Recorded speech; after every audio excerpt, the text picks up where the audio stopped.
8. ICP Episode 2 Secrets of Kumbh Mela Portal to Another Dimension।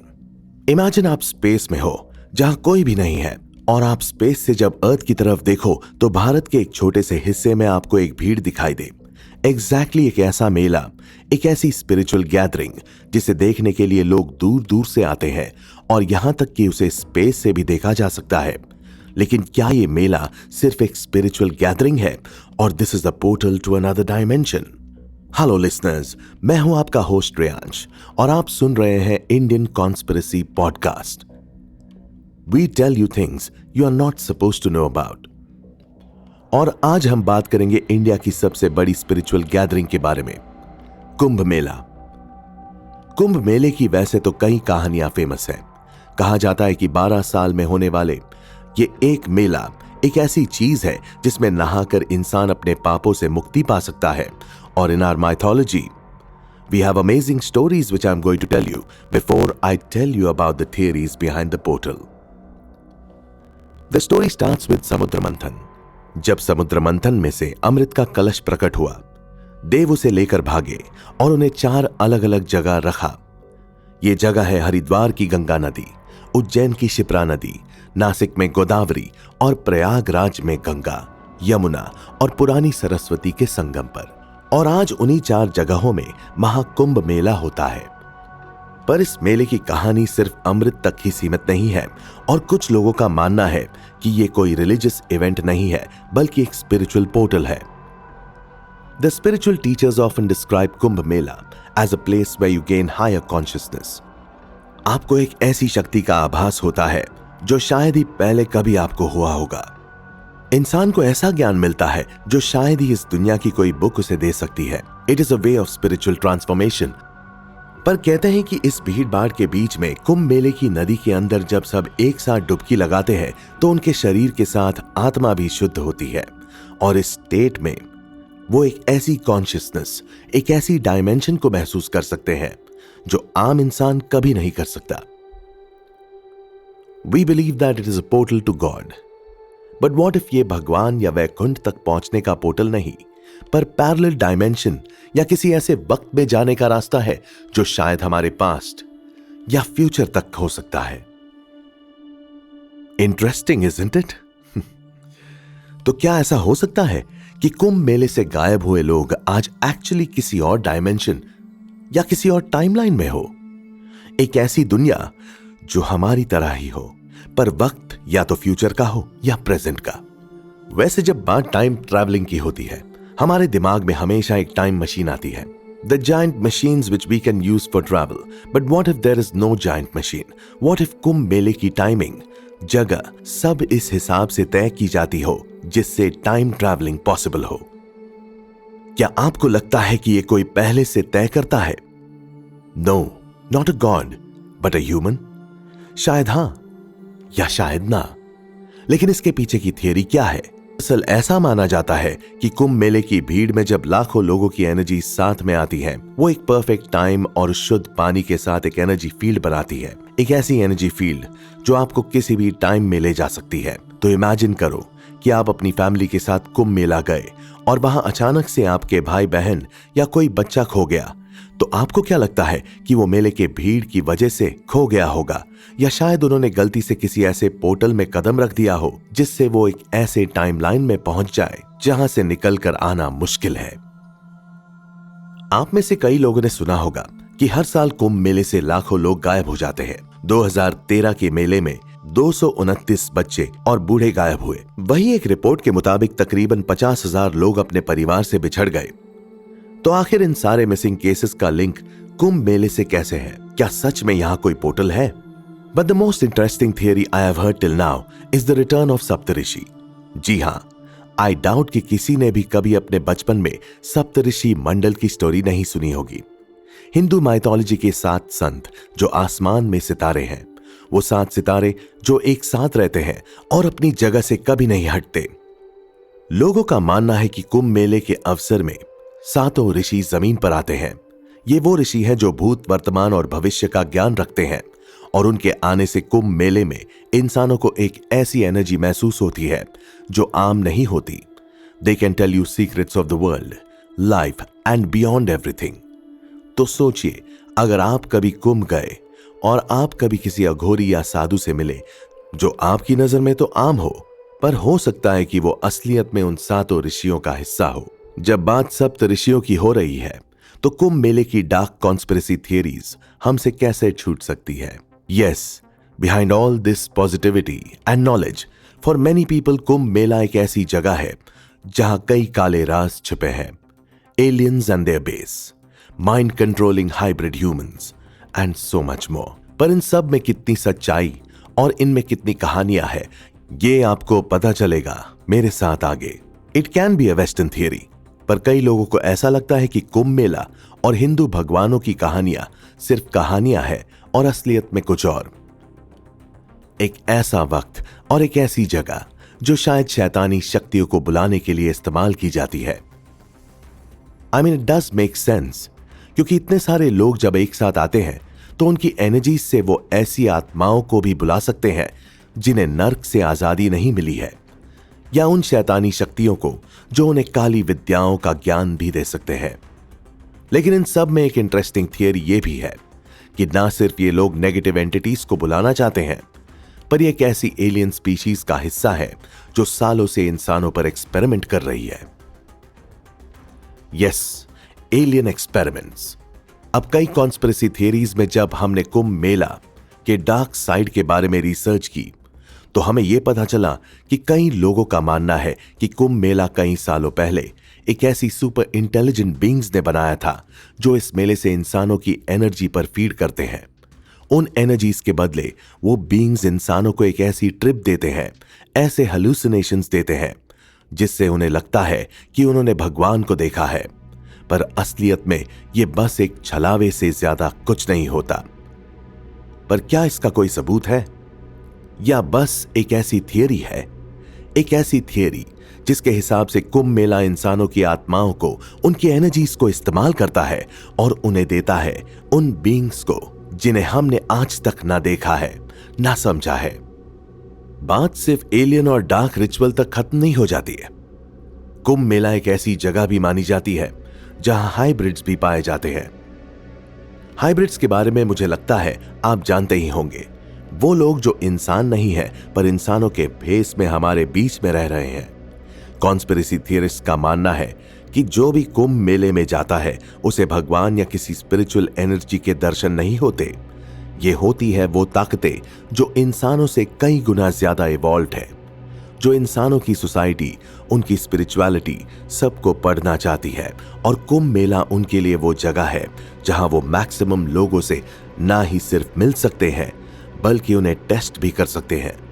क्योंकि शायद अगर आप किसी पंडित या अघोरी या किसी आम फोटोग्राफर से मिले तो शायद वो हाइब्रिड्स भी हो सकते हैं।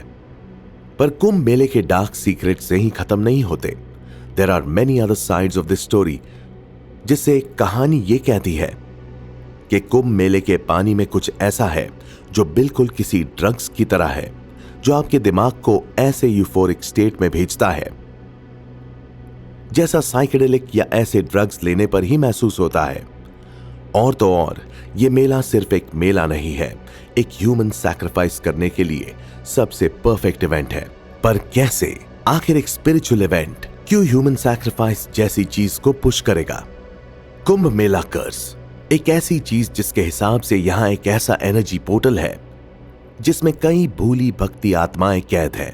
वो आत्माएं जो कभी इंसान हुआ करती थी, वो आत्माएं जो कभी कुंभ मेले में आई थी, जिन्होंने अपने पापों की मुक्ति के बदले अपनी आत्मा को ही किसी तरह गलती से उस पानी में फंसा दिया, हमेशा हमेशा के लिए। यहां तक कि कई इंसान जो कुंभ मेले से गायब हुए हैं, उन्हें किडनैप किया गया है और उन्हें मारकर उन ताकतों को बुलाने की कोशिश की गई है जो सिर्फ ह्यूमन सैक्रिफाइस से ही इस दुनिया में आ सकते हैं। तो क्या ये सच है? क्या कुंभ मेला सच में एक शाप है, या ये सब कहानियां हैं? जवाब के लिए एक बार कुंभ मेला तो जाना बनता है, और ये होने वाला है ठीक 2025 में। तो आप ये बताइए, क्या आप ये सब जानने के बाद भी कुंभ मेला जाने की हिम्मत रखते हैं? आपके जवाब का हमें इंतजार रहेगा। तब तक के लिए मैं हूं आपका host Reyansh, and I will see you soon in the next episode of the Indian Conspiracy Podcast, where we tell you things you are not supposed to know about.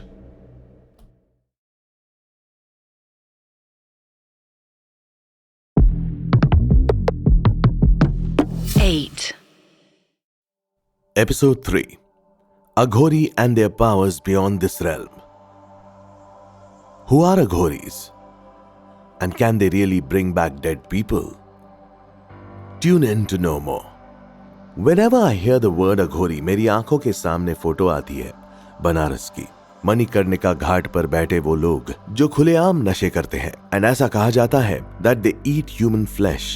पर आखिर अघोरी हमें दिखते हैं, क्या वो सिर्फ काला जादू तंत्र साधना वाले अघोरी है, या है इन अघोरियों के पीछे कोई राज जिससे हम अनजान हैं? हेलो लिसनर्स, मैं हूं आपका होस्ट रियांश और आप सुन रहे हैं Indian conspiracy podcast. We tell you things you are not supposed to know about.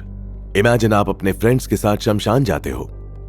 रात के अंधेरे में आप चिताओं के आसपास कुछ लोगों को पूजा करते देखते हैं, जिन्होंने चिताओं की राख पूरे शरीर पर लगा रखी हो, आंखें लाल और बाल जटाओं में बंधे हुए। When you see Aghoris for the first time, it feels terrifying, but it's more terrifying when you talk to them. जब मैंने इन पर रिसर्च करना शुरू किया तो मुझे मिली कुछ ऐसी स्टोरीज जिसने मुझे सोचने पर मजबूर कर दिया। कहानी शुरू होती है living with the Himalayan masters नाम की किताब से, एक ऐसी किताब जिसमें स्वामी रामा ने खुद की मीटिंग का एक्सपीरियंस लिखा है।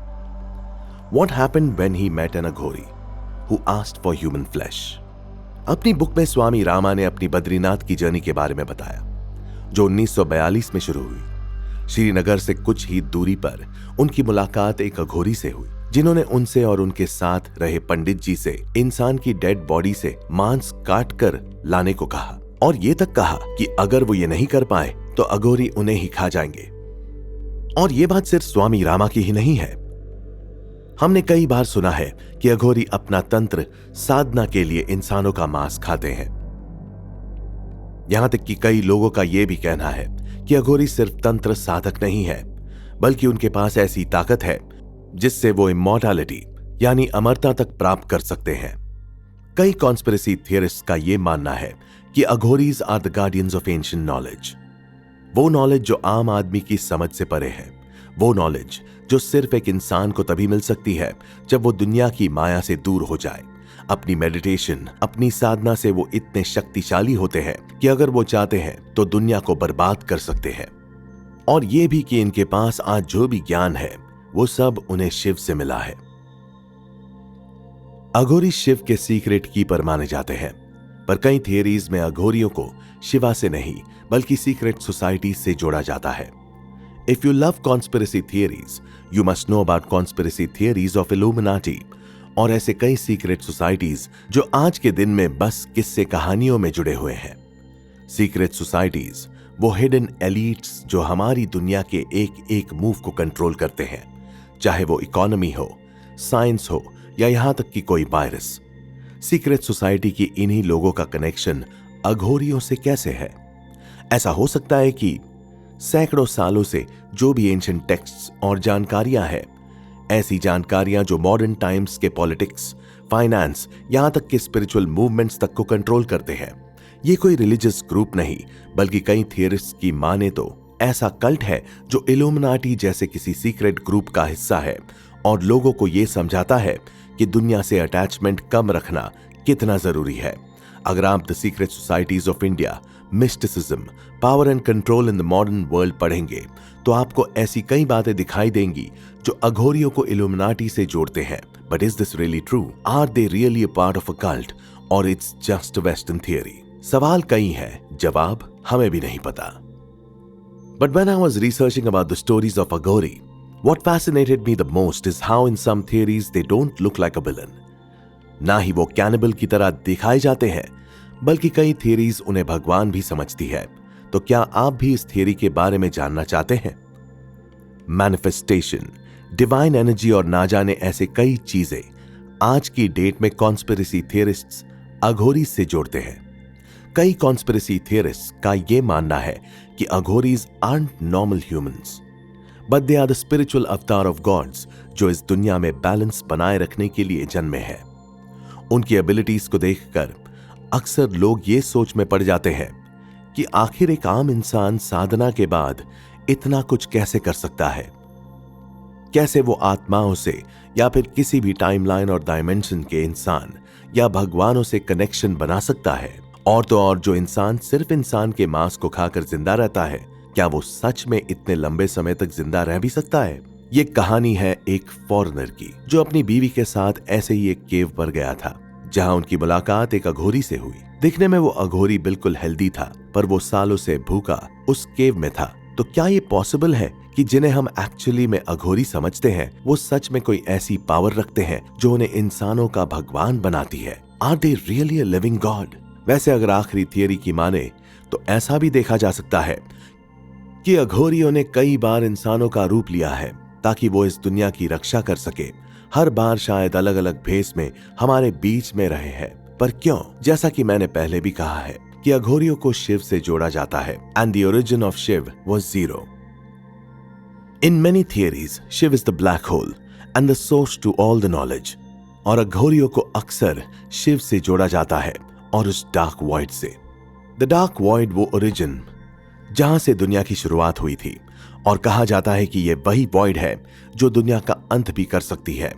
कुछ कॉन्स्पिरेसी थियरिस्ट इस बात में भी बिलीव करते हैं कि ये वॉइड एक प्योर एनर्जी है और सिर्फ अपनी हायर कॉन्शियसनेस से ही उसे अचीव किया जा सकता है। इस एनर्जी को पाने के लिए ऐसी तपस्या करनी पड़ती है जो एक इंसान को स्पिरिचुअली स्ट्रांग बनाती है, और यह भी कहना है कि ये डार्क वॉइड खुद शिव है। कई लोगों का मानना है कि सिर्फ उस एनर्जी पर फीड करने से अघोरी की एजिंग प्रोसेस स्लो हो जाती है, उन्हें इमॉर्टैलिटी तक मिल सकती है, यहां तक कि वक्त और डेथ तक को कंट्रोल कर सकते हैं। तो क्या बस यही एक रीजन है जिसकी वजह से अघोरियों को इतनी तपस्या करनी पड़ती है? और बात जब वक्त को कंट्रोल करने की होती है, तब अघोरी इसके लिए एक और थियरी आती है। I don't know how many of you believe in this, but do you think that Aghoris can be time travellers? The most interesting part about Aghoris are not there rituals. असली अघोरी और नकली अघोरी में बहुत बड़ा डिफरेंस होता है उनके रिचुअल्स का। तो क्या सच में अघोरियों का कनेक्शन काले जादू या शैतानी ताकतों से होता है? क्या वो सच में मुर्दा लोगों को जिंदा करने की ताकत रखते हैं, या फिर ये सब बस किसी कहानी का हिस्सा है? मैं जब बनारस के घाट पर गया था तो कई ऐसे अघोरी से मिला था जो रुद्राक्ष बेचते थे या भभूत, लेकिन आज के दिन में कोई भी उन्हें सीरियसली नहीं लेता अनटिल अनलेस वो अघोरी आपको कोई शाप ना दे या आपसे कोई ऐसी बात ना कहे जो आपको सोचने पर मजबूर कर दे कि आप सेफ हैं या नहीं। काला जादू, ओकल्ट साइंस और ऐसी कई चीजें तंत्र विद्या और अघोरियों से जोड़ी जाती है। हिंदुस्तान के कई जगहों पर आज भी ये बिलीफ है कि अघोरियों में ऐसी ताकत है कि वो मुर्दों को भी जिंदा कर दे। They can communicate to death और डीमंस। नेक्रोमेंसी यानी वो रिचुअल जिससे मारे हुए को जिंदा किया जा सकता है। कई बार हम अघोरीज और तांत्रिकों के बीच का फर्क भूल जाते हैं। अपनी साधना से अघोरी डेथ तक को मैनिपुलेट कर एक इंसान को जिंदा कर सकते हैं, यानी उनके पास ऐसे कई भूले बिसरे जानकारी है जो उन्हें इतनी पावरफुल बनाती है जितना हम सोच भी नहीं सकते।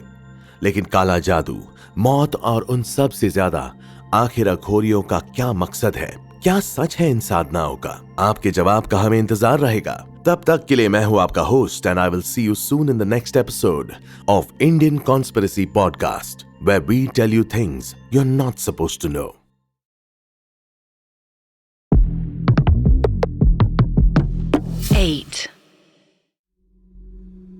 इमेजिन आप किसी जंगल में खो गए हैं। दूर दूर तक जंगल में किसी का भी नामो निशान नहीं हो, और अचानक आपको इन सब के बीच में एक लेक दिखाई दे। एक ऐसा लेक जहां पानी के बजाय इंसानों की हड्डियां हो। हेलो लिसनर्स, मैं हूं आपका होस्ट रियांश और आप सुन रहे हैं Indian conspiracy podcast. We tell you things you are not supposed to know about. Roopkund एक ऐसा लेक है जो इंडिया का सबसे मिस्टीरियस लेक है। एक ऐसा लेक जिसके आसपास की जगहें डरावने किस्सों कहानियों से जुड़ी है। एक ऐसी जगह जहां 500 से भी ज्यादा नरकंकाल आज के दिन में मौजूद है। लेकिन सवाल यह आता है कि आखिर ये कंकाल आए कहां से, ये कंकाल कहां से आए और आज भी इस झील के पास क्या कर रहे हैं? We might have answers to all your questions.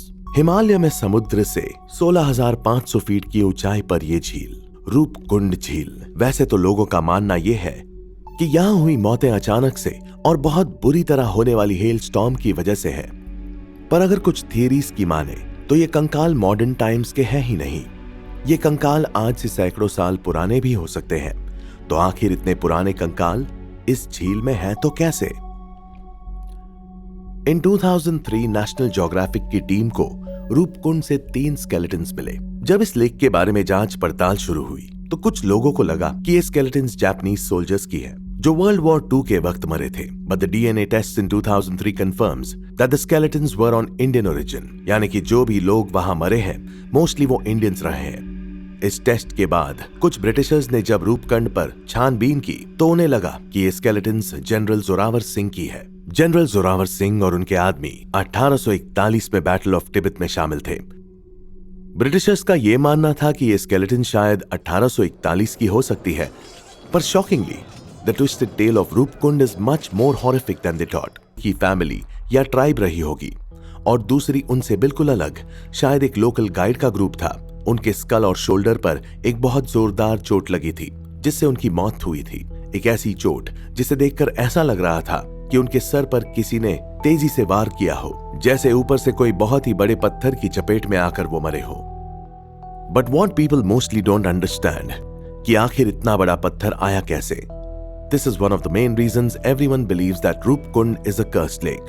But when it comes to conspiracy, many also believe that these bodies are of Tibetan and Mongolian tribes. ये वो ट्राइब्स है जो हिमालय के रास्ते से इंडिया में ट्रैवल करने की कोशिश कर रहे थे। पर क्यों? ऐसा हो सकता है कि ये किसी सीक्रेटिव मिशन या ऐसे ट्रेड रूट को ढूंढने के लिए किया जा रहा था जहां से इंडिया में स्मगलिंग करना इजी हो। इस बात के सबूत भी माने तो डीएनए टेस्ट से कुछ बॉडीज की ओरिजिन ईस्ट एशियन बताई गई है, यानी ऐसा हो सकता है कि ये ट्राइब्स तिब्बत या मंगोलियन ट्राइब्स हो। पर बात जब लोकल की बिलीफ्स की आती है तो लोकलाइट्स में एक कॉन्स्पिरेसी थियरी काफी मशहूर है और वो है ह्यूमन सैक्रिफाइस की। इन सब के बीच जब लोकलाइट से हमने इस कहानी के बारे में जानने की कोशिश की तो उन्होंने हमें एक ऐसी कॉन्स्पिरेसी के बारे में बताया which was shocking for us. ऐसा कहा जाता है कि नंदा देवी के गुस्से को शांत करने के लिए यहाँ के लोगों ने सालों पहले इंसानों की बलि दी थी। सालों पहले एक ऐसा तूफान आया था जिसे रोकना नामुमकिन था और फिर लोगों ने डिसाइड किया कि देवी को शांत करने के लिए बस एक ही तरीका है, नरबली। If we look into ancient folklore, यहां ट्रैक पर जाने वाले लोगों की नरबली दी गई है। पर सिर्फ ये कहानी नरबली तक सीमित नहीं है। वेस्टर्न कॉन्स्पिरेसी थियरिस्ट्स के हिसाब से the lake was a part of N ancient scientific project, एक ऐसा जेनेटिक म्यूटेशन प्रोजेक्ट जहां हाइब्रिड्स या सुपर ह्यूमंस बनाने की कोशिश की जा रही थी। रूपकुंड में मिले बचे कुछ स्केलेटन्स में एक जेनेटिक मार्कर मौजूद है जिसे देखकर यह भी कहा जाता है कि ये किसी पुरानी जेनेटिक मैनिपुलेशन प्रोग्राम का हिस्सा थे। पर आखिर ऐसे एक्सपेरिमेंट्स किए किसने थे? कॉन्स्पिरेसी थियरीज की मानी जाए तो ये सब नाजीज या किसी सीक्रेट सोसाइटी का काम भी हो सकता है जो किसी ऐसी रेस को जन्म देना चाहते थे। तो ऐसा भी हो सकता है कि आज जब आप इस ट्रैक पर जाओ तो आपको लेक के पास शायद ऐसी कोई एंशिएंट सीक्रेट सोसाइटी मिले जिसका नाता इस जेनेटिक मैनिपुलेशन से हो। बट कॉन्स्पिरेसी थियरीज यहां खत्म नहीं होती। क्या हो अगर हमारी गवर्नमेंट हमसे रूपकुंड या कोई ऐसा राज छुपा रही हो जो हमसे अनजान हो? जब रूपकुंड में हो रही मौतों के बारे में पता चला तो सबसे बड़ी खबर यह फैली कि हो ना हो इस कहानी का हिस्सा हमारी गवर्नमेंट में भी है, क्योंकि ऐसा भी मानना था कि 500 स्केलेटन्स में से कुछ स्केलेटन्स ब्रिटिश एक्सप्लोरर्स के भी हो सकते हैं। इस थियरी में ऐसी भी कहानियां हैं कि ये डेड बॉडीज और स्केलेटन्स किसी भी पुराने इंसान की नहीं बल्कि गवर्नमेंट के सीक्रेट एजेंसीज की है। और रूपकुंड में कुछ ऐसी चीजें हो रही हैं, कुछ ऐसे सीक्रेट एजेंसीज के प्रोजेक्ट हैं जो इंडिया की गवर्नमेंट बाहर नहीं देना चाहती। अब आखिर अगर ऐसा है तो क्या ये फोकलोर्स और बाकी सारी चीजें झूठ है या फिर कोई ऐसी कहानी जो हमारे आसपास के लोगों ने गढ़ी है? जवाब आप मुझे दे सकते हैं। रूपकुंड के किस्से और कहानियां तो कई हैं, पर इन सब में कितनी सच्चाई और कितना झूठ है ये तो आप वहां जाने के बाद ही बता सकते हैं। वहां आज भी जो ट्रैक करने जाते हैं उसे आज भी कई परेशानियों से गुजरना पड़ा है। तो क्या ये सब सिर्फ एक फोकलोर का हिस्सा है या है इनमें कुछ असलियत? आपके जवाब का हमें इंतजार रहेगा। तब तक के लिए मैं हूं आपका host Riyansh, and I will see you soon in the next episode of the Indian Conspiracy Podcast, where we will tell you things you are not supposed to know about.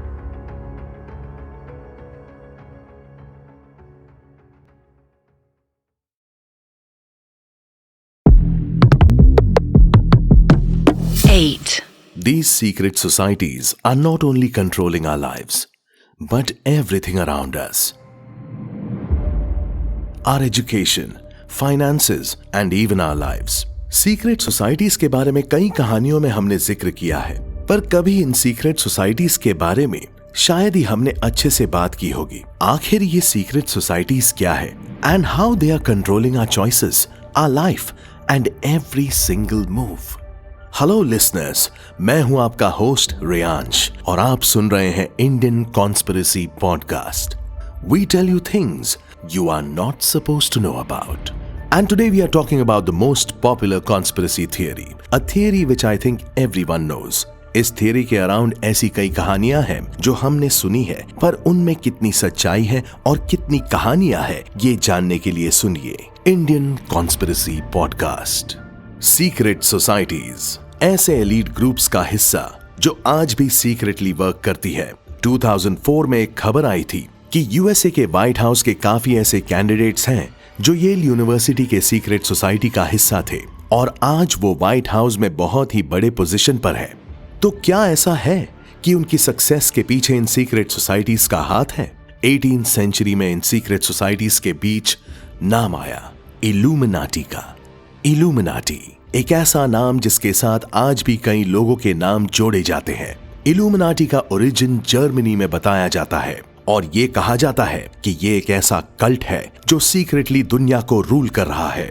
ऐसा कहा जाता है कि $1 के नोट पर जो पिरामिड और आंख का सिंबल है, ये इल्यूमिनाटी का सिंबल है। और ऐसा सिर्फ मैं नहीं बल्कि टाइम मैगजीन में भी कहा गया है। पर क्या सिर्फ इल्यूमिनाटी ही एक सीक्रेट सोसाइटी है या फिर उसके अलावा भी कई और ऐसी सीक्रेट सोसाइटीज हैं जिसके बारे में हम नहीं जानते? How do they really work and what do they want? Illuminati के अलावा भी ऐसी कई सीक्रेट सोसाइटीज हैं, जैसे कि द नाइट टेम्पलर क्रिश्चियनिटी का वो सीक्रेट ग्रुप जिनके पास एंशिएंट नॉलेज, ट्रेजर, पुराने पर ऐसे आर्टिफैक्ट्स हैं जो बहुत पावरफुल हैं। ऐसा भी माना जाता है कि हर ग्लोबल इवेंट में, चाहे वो पॉलिटिकली हो या रिलीजियसली, इनका हाथ जरूर होता है। यही एक और ग्रुप का नाम सीक्रेट सोसाइटीज में अक्सर सामने आता है और वो है द फ्री मेसन्स, जो कि सबसे ज्यादा फेमस है इस थियरी के लिए कि ना ही सिर्फ ये हमारी दुनिया को कंट्रोल कर रहे हैं, पर वो एक न्यू वर्ल्ड ऑर्डर थियरी पर भरोसा रखते हैं। एक ऐसी पॉलिटिकल थियरी जिसके हिसाब से पूरे अर्थ पर सिर्फ एक ही गवर्नमेंट का रूल होना चाहिए।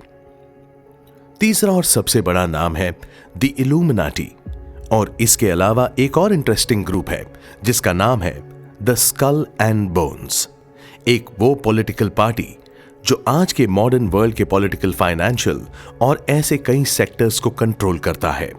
तो आपको क्या लगता है, क्या ये सारी सीक्रेट सोसाइटीज आज हमें कंट्रोल कर रही हैं? और अगर कर रही हैं तो आखिर उनका क्या मकसद होगा? वैसे वर्ल्ड इवेंट्स की बात करें तो ऐसे कई इवेंट्स हैं जिसके पीछे इन सीक्रेट सोसाइटीज को वजह समझा गया है। Justin Bieber, Queen Elizabeth II, the Bush family, इन सबको इस सीक्रेट सोसाइटी का ही हिस्सा माना गया है। यहां तक कि कुछ थियरीज का यह भी मानना है कि ये लोग एक्चुअली में रेप्टिलियंस हैं जो ह्यूमन फॉर्म में हमारे साथ रह रहे हैं। अब सुनने में ये किसी साईफाई मूवी का हिस्सा लग रही होगी, पर यह थियरी 1998 में डेविड आइक ने अपनी किताब द बिगेस्ट सीक्रेट में लिखी थी कि हमारे आसपास कुछ ऐसे लोग रहते हैं जो इंसान नहीं बल्कि इंसान के भेस में कुछ ऐसे लोग हैं जिनके डीएनए में मॉडिफिकेशन होने के बाद उन्हें इंसान बनाया गया है। उनके हिसाब से ये सीक्रेट सोसाइटीज इंसानों की नहीं बल्कि रेप्टिलियंस की है, वो स्पीशीज जो भेस बदलने में माहिर है और आज के दिन में they are living among us and have controlled us through their logics, beliefs music and so on. आप अगर आज भी रेप्टिलियंस के बारे में ढूंढेंगे तो ऐसा हो सकता है कि आपको ऐसी वीडियोस मिले जो आपको इस बात को सोचने पर मजबूर कर देगी। इंटरेस्टिंग बात तो यह है कि लोगों को ऐसा लगता है कि इन सीक्रेट सोसाइटीज का कनेक्शन सिर्फ पॉलिटिकली और फाइनेंशियली नहीं है। अपने आर्ट के जरिए भी ये सीक्रेट सोसाइटीज माइंड कंट्रोल करने की कोशिश में है। आपने कई बार सोशल मीडिया में ऐसी चीजें वायरल होते हुए देखी होंगी जिसके हिसाब से कुछ लोगों का कनेक्शन इल्यूमिनाटी जैसे कल्ट से है। बियॉन्से, लेडी गागा जैसे कई आर्टिस्ट हैं जो अपने इवेंट पर इल्यूमिनाटी के सिंबल्स को शो करते हुए नजर आए हैं।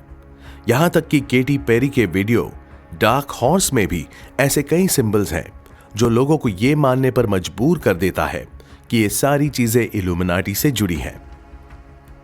यहां तक कि बिली आइलिश के कुछ गानों को भी सुनकर ऐसा माना जाता है कि it's so addictive because she had sold her soul to these communities for fame, और इसीलिए वो अक्सर ऐसे गाने लिखती है जो नेगेटिव इमोशंस पर बेस्ड हो। बट बात सिर्फ यहां तक नहीं रुकती। आपने रील्स पर एक फेमस कार्टून के कई वीडियोस तो देखे ही होंगे। कार्टून का नाम है द सिम्पसन्स।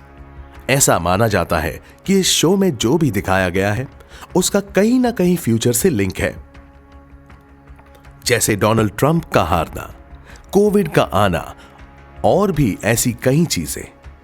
पर आखिर एक कार्टून मेकर कैसे इतना कुछ जानते होंगे? तो क्या इसका मतलब कि जो भी ग्लोबली आज तक हुआ है क्या वो पहले से प्लान था?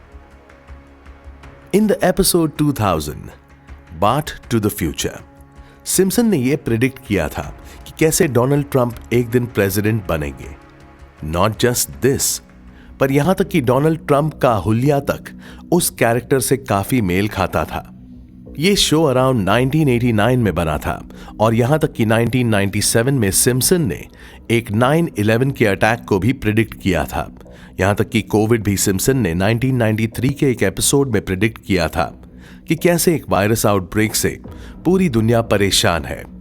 इतनी सिमिलैरिटीज को देखकर आपको क्या लगता है कि सिम्पसन्स और इन सीक्रेट सोसाइटीज का सच में कोई कनेक्शन है?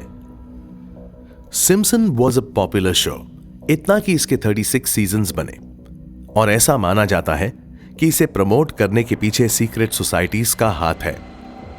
But the theories about the secret societies doesn't stop here. The point is that there are theories that believes that the secret societies are controlling weather too. आप ये सोच रहे होंगे कि कोई सीक्रेट सोसाइटी इतनी पावरफुल कैसे हो सकती है? HAARP, High Frequency Active Auroral Research Program, is a real scientific research facility in Alaska. ऐसा कहा जाता है कि यह कोई आम फैसिलिटी नहीं, बल्कि एक ऐसी फैसिलिटी है जो पूरे अर्थ के वेदर पैटर्न को कंट्रोल करता है। हरिकेन्स, अर्थक्वेक्स, बद जैसे कई ऐसे नेचुरल डिजास्टर को इस जगह से एक्टिवेट किया जाता है। Not just hurricanes, but the secret societies are controlling the health of every living citizen. In the book The Hidden Power of Pharmaceutical Companies by Matthews D, the author explains कि कैसे दुनिया में हर बीमारी का इलाज है, पर बड़ी pharma companies in secret societies के इशारे पर नाचती है। क्रॉनिक इलनेस, कैंसर, इन सब का इलाज तो है, पर कहीं ना कहीं इन कंपनीज का हेल्थ मैनिपुलेशन पर बहुत बड़ा हाथ है। लेकिन इससे सीक्रेट सोसाइटीज को क्या बेनिफिट होगा? क्या वो हमें कमजोर बनाना चाहते हैं? When we talk about such nature of government, there is another theory that comes in my mind. और वो है कि कैसे गवर्नमेंट और ये सीक्रेट सोसाइटीज मिलकर पर्पसली हमारा माइंड कंट्रोल कर रही हैं। एयरप्लेन से कई बार आपने देखा होगा आसमान पर एक सफेद रंग की ट्रेल छूट जाती है। इसे वैसे तो कॉन्ट्रेल्स कहते हैं, पर अगर कॉन्स्पिरेसी थियरिस्ट की माने तो ये जानबूझकर गवर्नमेंट करती है ताकि इन केमिकल्स से ना सिर्फ वेदर और हेल्थ मैनिपुलेट हो, पर एक ऐसा इल्यूजन क्रिएट हो जिससे लोगों को अपनी खराब हेल्थ या आसपास हो रही चीजें समझ ना आए। पर आपको क्या लगता है, आखिर सच में कोई ऐसी सोसाइटी है जो सीक्रेटली हमें हमारे बिलीव्स और हमारे दिमाग को कंट्रोल कर रही है? क्या ये सब कुछ जो हम देख रहे हैं वो सच है या इनका बुना हुआ कोई एक खेल? आपके जवाब का हमें इंतजार रहेगा। तब तक के लिए मैं हूं आपका host and I will see you soon in the next episode of Indian Conspiracy Podcast, where we tell you things you are not supposed to know. अगले एपिसोड में हम बात करेंगे इंडिया के एक ऐसे आइलैंड के बारे में जिसके अंदर छिपे हुए हैं कई राज। तो क्या आप जानना चाहते हैं इसकी सच्चाई?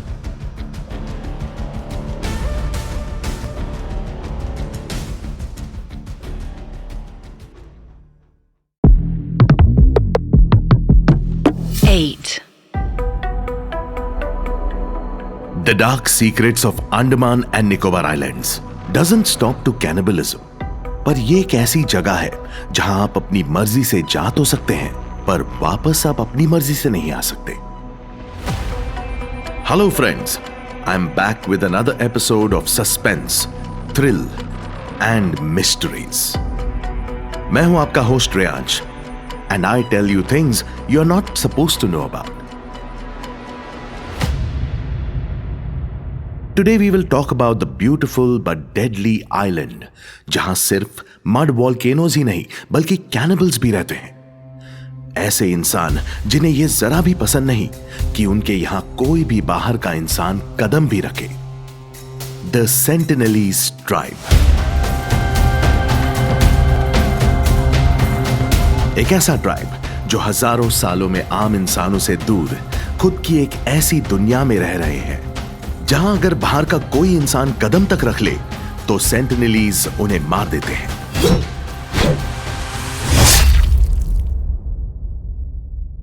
Andaman Nicobar island. The point is कि एलियंस और ऐसी सिविलाइजेशंस को कई बार इंडिया के साथ जोड़ा गया है। And you know, Andaman Nicobar island में एक ऐसी जगह है जिसे इस यूनियन टेरिटरी का एरिया 51 माना जाता है। वैसे एरिया 51 से मेरा मतलब ये नहीं कह रहा कि वहां एलियंस है, but the island is filled with mysteries. And when I started my research, the most interesting part of this research was Ross island और आज की तारीख में Subhash Chandra Bose island. And no, यहां कोई खतरनाक ट्राइब नहीं रहता है, बट यहां रहती है आत्माएं। Before I talk about the conspiracy theory around Ross island, let's talk about how this island looks like. Imagine, आप एक ऐसी जगह पर हैं जहां दूर दूर तक इंसानों का नामो निशान नहीं है। आप जहां भी देखते हैं वहां सिर्फ आपको पुराने खंडर दिखाई देते हैं, वो अबैंडन्ड बिल्डिंग्स जहां ब्रिटिशर्स एक टाइम पर कैदियों पे ह्यूमन एक्सपेरिमेंट करते थे। आपको उन अबैंडन्ड प्लेसेस से चीखों की आवाजें आती हैं। द फोकलोर इसकी इस जगह पर रात में ब्रिटिशर्स की आत्माएं भटकाती हैं। Now you will ask me, हम ये कॉन्स्पिरेसी में भूतों की कहानी कहां से ले आए? So what if I tell you that this ghost abandoned island of India is not filled with spirits, but actually this is how we see it. यहां भूत प्रेत नहीं बल्कि कुछ ऐसे एंशिएंट सिविलाइजेशन के लोग रहते हैं जिसकी वजह से रॉस आइलैंड पर ब्रिटिशर्स ने ऐसे डरावने एक्सपेरिमेंट्स करना शुरू किए थे। The conspiracy behind this island is that जब ब्रिटिशर्स ने इस आइलैंड को अपना घर बनाया तो यहां कुछ सीक्रेट टनल्स मिले और कुछ ऐसे एडवांस मशीन्स जो शायद इस दुनिया के भी नहीं थे। So to connect with these species and use their technology, They started brutal experiments. इसका सबूत है काला पानी का जेल। काला पानी की तरह ऐसे कई जेल अंडमान एंड निकोबार में जहां कई साइकोलॉजिकल एक्सपेरिमेंट्स किए जाते थे। The plan was simple. To connect to these people, Britishers used the people जो उनके खिलाफ आते थे। काला पानी की तरह उन्होंने इस आइलैंड पर ऐसे जेल बनाए जहां से बचकर जाना is impossible. And not only they tortured them, but also उन लोगों पर कई साइकोलॉजिकल एक्सपेरिमेंट्स भी हुए। बट अगर इंसानों पर एक्सपेरिमेंट अंडमान और निकोबार पर सबसे ज्यादा किसी ने किया था तो वो ब्रिटिशर्स नहीं थे। So who were those people who ruled this place of India and why did they do all those experiments? आखिर ऐसी कौन सी जानकारी थी उनके पास जिन्होंने उन्हें ह्यूमन एक्सपेरिमेंट्स करने पर मजबूर किया? No one ever believes, but this is a forgotten chapter from our history. Ross island में सिर्फ ब्रिटिशर्स ने ही नहीं, बल्कि कई लोगों ने ह्यूमन एक्सपेरिमेंट्स किए। ऐसे एक्सपेरिमेंट्स जो हिस्ट्री में सबसे इनह्यूमेन माने जाते थे। पर जो बात सबसे इंपॉर्टेंट है वो ये है कि आखिर ऐसे एक्सपेरिमेंट्स क्यों होते थे। यूनिट 731 के लोग जानबूझकर अपने सोल्जर्स में टाइफॉइड और कई तरह के डिजीज फैलाते थे ताकि उन लोगों को अपने सीक्रेट बायोलॉजिकल और केमिकल वॉरफेयर में इस्तेमाल करते थे। ये एक्सपेरिमेंट्स सिर्फ डिजीजेस तक ही नहीं रुके थे, बल्कि कई बार लोगों को इसमें बर्फ पर लिटाया जाता था, फिर ऊपर गर्म पानी डाला जाता था और फिर दोबारा उन्हें बर्फ पर लिटाया जाता था। और ये तब तक होता था जब तक उनके फ्लैश एंड बोन्स तक नहीं निकल जाते थे।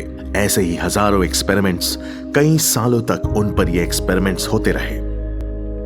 जहां मीडिया का ये मानना है कि ये टीम एक बायोलॉजिकल सुपर ह्यूमन बना रही थी, वहीं ऐसा भी माना जाता है कि ब्रिटिशर्स की तरह जापानीज को भी रॉस आइलैंड में छुपे इस सीक्रेट बेस का पता चल गया था, या इन साइंटिस्ट को कोई कंट्रोल कर रहा था। A group of global elites who wanted to find out more about the civilization. और जैसे भगवान को प्लीज करने के लिए ह्यूमन सैक्रिफाइसेस किए जाते थे, उन एलियंस को प्लीज करने के लिए किए जाते थे ये experiments. Even today, there are a few survivors like Hideo Shimizu, who told this story to the media about these brutal experiments in West.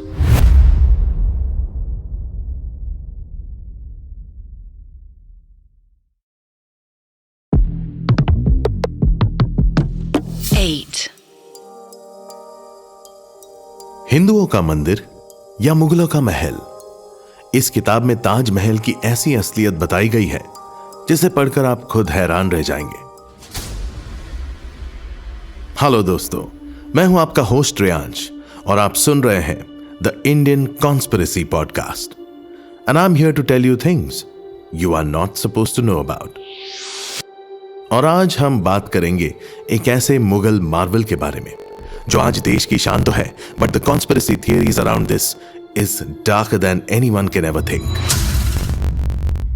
Taj Mahal, Uttar Pradesh के शहर आगरा में बसी वो इमारत which we call a monument of love. But is it really a monument of love or a temple that has been earned into a मकबरा? तेजो महल में क्या कहना है आपको? एक ओक्स थ्योरी है, एक किताब है, उन्होंने बहुत सारे कारण दिए, कुछ 140 पॉइंट्स दिए कि कैसे टू प्रूव इट कि वो ताजमहल बनवाया नहीं गया है, वो बने बनाए को थोड़ा बहुत रेनोवेट करके चेंज करके उसका नाम बदला गया है। जैसे महल जो शब्द है वो हिंदी शब्द, तो उनके आर्किटेक्चर के हिसाब से ये पॉसिबल ही नहीं था कि वो ये ऑर्डर करें, मतलब वो बनवाया उस समय गया होता, तो उनकी पद्धति का ये शब्द नहीं है जिसका उपयोग किया गया है। ऐसा ओक बोल रहे हैं, मैं नहीं बोल रहा हूँ कि वो पहले तेजो महल्या था, उसमें से जब तेजो हटाए। Wife, it's because he wanted people to remember him. एक ऐसा बादशाह जिसने अपने वादे और अपने प्यार के लिए कई लोगों की जिंदगी बर्बाद कर दी, including every citizen of his सल्तनत। And may be, just may be, आज भी ताजमहल में उन कारीगरों की आत्माएं हैं। The Taj Mahal is cursed due to the brutal treatment of its workers, who were estimated to have worked for 22 years on the mausoleum. Rumors suggest that the mistreated workers haunt the mausoleum, seeking revenge. There are also rumors of secret locked rooms within the mausoleum, some believed to contain treasures or be the final resting places of Shah Jahan's wives. The Taj Mahal's management has not confirmed any supernatural occurrences or secret rooms, but the monument's tragic history and immense size can spark imagination and lead to creepy tales. We all have heard कि शाहजहां ने ताजमहल बनवाने के बाद 20,000 से भी ज्यादा मजदूरों के हाथ काट दिए थे। A cruel king who was maybe insecure or maybe he never wanted कि ताजमहल जैसी कोई और भी चीज बने। एक ऐसा मॉन्यूमेंट जिसे बनाने के लिए 22 साल लगे, जो दिन में 3 बार रंग बदलता है। और शायद जिसके अंदर आज भी बसती है मुगलों के जमाने की डरावनी कहानियां। रात होते ही यहां भी भटकती है मुमताज महल की आत्मा। कहते हैं कि मरने के बाद उन्हें शायद आज भी उनकी आत्मा यहां भटकाती है। जैसे कहानी है वहां एक पुराने वॉचमैन की। यह कहानी है ताजमहल के सालों पुराने एक गेट कीपर की, जो रात को इस संगमरमर की मीनार से ऑब्सेस्ड था। बट उसे यह नहीं पता था कि रात के सन्नाटे में यहां गूंजती है मुमताज और उन कैदियों की आवाज। एक बार जब रात के सन्नाटे में जब गेटकीपर ताजमहल के पास घूम रहा था, हर दिन की तरह अपनी चौकीदारी में बिजी था, तो अचानक से उसे ताजमहल में किसी की पायल की आवाज सुनाई पड़ी। ऑब्वियसली लेट नाइट किसी का भी ताजमहल में रुकना मना है, तो रात को किसी की पायल की गूंज कैसे? जब गेटकीपर ने ताजमहल के आसपास देखा तो वहां कोई नहीं था, पर ऐसा महसूस हो रहा था मानो पूरे ताजमहल के आसपास एक साथ कई लोग थे। He could hear the noise of people breathing near his ear. सिर्फ यही नहीं, उसे कारीगरों की आवाज तक सुनाई दी। ऐसी आवाजें मानो कोई दीवारों पर सीमेंट लगा रहा हो। आसपास किसी बिल्डिंग के कंस्ट्रक्शन की भी आवाज गूंज रही हो। जब गेटकीपर थोड़ा और आगे बढ़ा, डरा और सहमा हुआ, तो उसे एक साथ कई लोगों के रोने की और चीखने की, चिल्लाने की आवाजें सुनाई पड़ी। गेटकीपर समझ गया था कि इस मकबरे में कुछ तो ऐसा था जो दुनिया नहीं जानती। मजदूरों के अलावा ताजमहल के ऐसे कई किस्से हैं जो आज भी फेमस हैं। एक इंसान जिसने प्यार के लिए मकबरा बनाया और आज वो इमारत की हॉन्टेड स्पेस है या एक tourist spot. The best conspiracy theory out there is about a cursed black Taj Mahal. Black Taj Mahal सुनने में जितना इंटरेस्टिंग लगता है, उसके पीछे की कहानी भी उतनी ही इंटरेस्टिंग है। You know, after making the Taj Mahal, Shah Jahan wanted to be close to his wife. उसे मुमताज के साथ रहना था, जिसके लिए उसने यमुना नदी के दूसरे तरफ एक और ताजमहल खड़ा किया। एक काले रंग का ताजमहल, पर शाहजहां के बेटे औरंगजेब को यह मंजूर नहीं था। Shah Jahan loved building monuments, which is why जब औरंगजेब ने शाहजहां को एक काल कोठरी में बंद कर दिया तो वो अंदर से टूट गए। अपने प्लान के पूरे होने से पहले ही उन्हें जेल में बंद कर दिया गया और ब्लैक ताजमहल कभी बन ही नहीं पाया। आज भी ये आगरा के लोकेलिटीज की कहानियों को सुने तो यमुना नदी के पास जहां ब्लैक ताजमहल होना चाहिए था, वहां अक्सर उन्होंने एक परछाई को देखा है, किसी की रोने की आवाजें सुनी है। शायद जो काम शाहजहां जिंदा रहते नहीं कर पाए, वो अपने मरने के बाद उस चीज का दुख मना रहे हैं। If you go to the bank of the river, you might also meet someone who will ask you about the Black Taj Mahal. But the conspiracy क्या सोचकर बनाया होगा? Well, ये सवाल सिर्फ आपने ही नहीं बल्कि कई लोगों ने सोचा है। ताजमहल एक ऐसी एंशिएंट सिटी के ऊपर बनाया गया है। ताजमहल से पहले वहां एक मार्बल था और वही ताजमहल का मेन टूम भी है। सिर्फ वही नहीं, ताजमहल के अंदर कई हिडन पैसेजेस हैं, कई अलग अलग सीक्रेट चेंबर्स हैं जहां पब्लिक नहीं जा सकती। ऐसे कुल 22 चेंबर्स हैं जो शायद औरंगजेब के कहर के वक्त शाही घराने ने भागने के लिए यूज किए थे। और यह भी कहा जाता है कि इन सीक्रेट चेंबर्स में मुगलों के वक्त के हीरे जवाहरात हैं। यहां तक कि ताजमहल के दीवारों में कई सिंबल्स ऐसे हैं जिन्हें डिकोड करने के बाद शायद आपको उसके ओरिजिन या महल के अंदर छुपे हुए कई राजों के बारे में पता चल सकता है। But the dark conspiracy theories behind this not only revolves around the true origin of Taj Mahal. Another theory suggests that Taj Mahal सिर्फ कारीगरों ने ही नहीं बनाया, बल्कि शाहजहां ने उसे बनाने के लिए कई कारीगरों को इंडिया के बाहर से लाया था। एक इमारत को बनाने के लिए 20,000 से भी ज्यादा कारीगर लगे थे। लेकिन ये कारीगर सिर्फ उस वक्त के आम लोग नहीं थे। शाहजहां ने ये वर्कर्स बाहर के देशों से लाए थे, प्रिजनर्स और स्लेव्स, जिन्हें जबरदस्ती पहले ही इस इमारत को बनाने में इस्तेमाल किया गया। यहां तक कि कई थियरीज ये भी बिलीव करती है कि इसे बनाने के लिए ऐसी सोफिस्टिकेटेड टेक्निक्स यूज की गई हैं जो कि आज की मॉडर्न टेक्निक से कहीं ज्यादा है, जिस वजह से in some theories it is also believe that Taj Mahal was not made by humans but some advanced ancient civilisation, और ताजमहल पर बने सिंबल्स उनके सिंबल्स हैं, उनके डिजाइन्स हैं, इसके ज्योमेट्रिक पैटर्न्स भी इसी बात की गवाह है। But the story doesn't stop here. Tomb या सिर्फ यहां के नक्काशी तक ही नहीं रुकती, बल्कि ऐसा भी कहा जाता है कि इस इमारत को बनाने में ह्यूमन सैक्रिफाइस तक लगा है। शाहजहां ने हाथ तो कटाए थे, पर इतनी बड़ी और सुंदर बिल्डिंग को बनाने में कई मजदूरों की जान गई। इसे बनाने के लिए हर एक वेदर से गुजरना पड़ा था, यहां तक कि Shahjahan was so much obsessed with the perfection that he killed many officials and even did human sacrifices on the ground to make sure that Taj Mahal दुनिया की सबसे खूबसूरत जगह बने। Shah Jahan was obsessed with making this place the most beautiful monument of this earth, that he chopped off everyone's hand who worked on this project. Even Shah Jahan ने workers की आंखें तक निकलवा दी थी ताकि वो दोबारा कुछ उतना अच्छा ना बना पाए। Makes me think what kind of love is this, because it not only costed human lives, artists sacrifice, but also इसकी वजह से मुगल एम्पायर के पास भी दौलत की काफी कमी हो गई। ताजमहल की कहानियां और भी हैं, पर आज की कहानियां यहीं खत्म होती हैं। मैं आपसे मिलूंगा फिर एक बार in our next episode, and the next episode will be the most interesting episode of the Indian conspiracy podcast,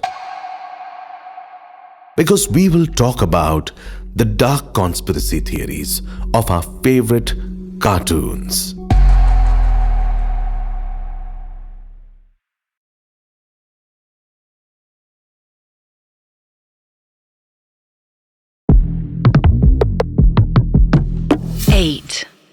एक क्रीपी अनसेटलिंग कार्टून जिसमें छिपे थे कई सैटानिक मैसेजेस, और जिसने प्रमोट किया था कई तरह के डार्क फोर्सेस को।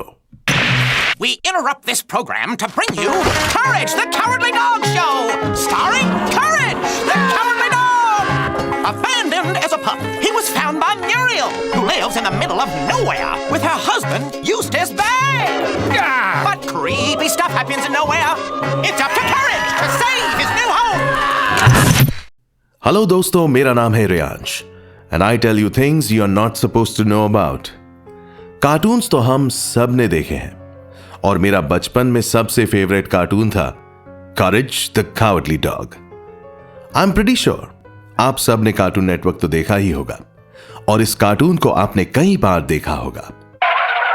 Stupid dog! You made me look bad! बदतमीज डॉगी। खैर, ये कहानी सिर्फ उस बदतमीज डॉग की नहीं है, बल्कि है उन कार्टून्स की जिसके पीछे की डार्क कहानियों के बारे में आपको नहीं पता।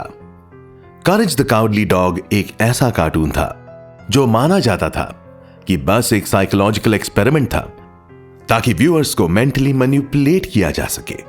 बच्चों के लिए एक ऐसा शो जिसमें डर को दिखाया गया है, नाइटमेरिश विजन्स और ऐसे राक्षसों के इविलनेस को दिखाया गया है जो व्यूअर्स की साइकी से खेलता गया है। अब ये बात सिर्फ करेज द कावर्डली डॉग की ही नहीं है, ऐसे कई शोज हैं जिसके साथ ऐसी थियरीज जुड़ी हुई हैं। अनदर कार्टून जिसके बारे में हम बात करेंगे is none other than Mickey Mouse. Yes, exactly, your favourite character Mickey. Minnie and Donald have some really scary conspiracy theories around them. The happiest place on earth. This slogan describes the image the Walt Disney Company likes to promote from their theme parks, promising smiles, sunshine, and cheeriness. The mental image this slogan conjures also applies to their brand at large, encompassing family-friendly broad entertainment. But the face of the slogan and the company behind it might not embody this idea as much as Disney would like. Where did the inspiration come from for this globally recognized character? How has their association with the happiest place on earth helped bury some less than desirable aspects about the company they represent? And how has the longevity of this character changed the landscape of American copyright law?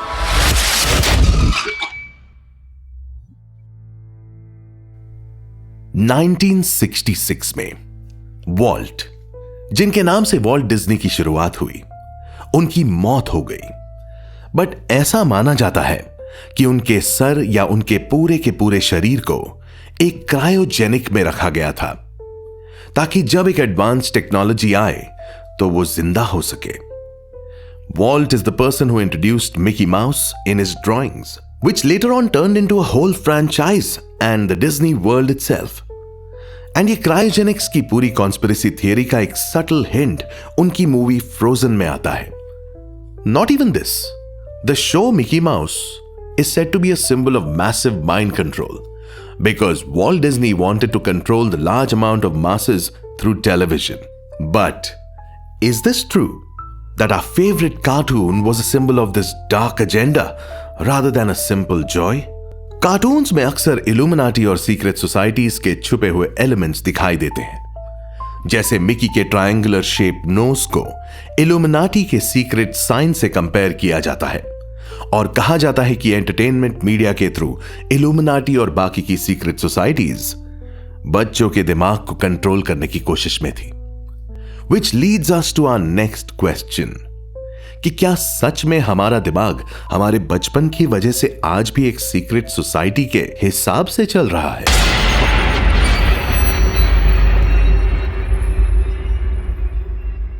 ये तो बात हो गई cartoon network और Disney के कुछ weird but yet interesting theories की। But the dark theories of cartoons does not stop here. What are some dark conspiracy theories about Disney movies? Snow White died from eating the apple. In the 1937 Snow White and the Seven Dwarfs, there is one sequence that occurs towards the end when Snow White eats a poisoned apple and falls into a deep slumber. As we know, she is awakened by the prince's kiss of true love. The whole logic of this scene is an explanation of it is a magic apple.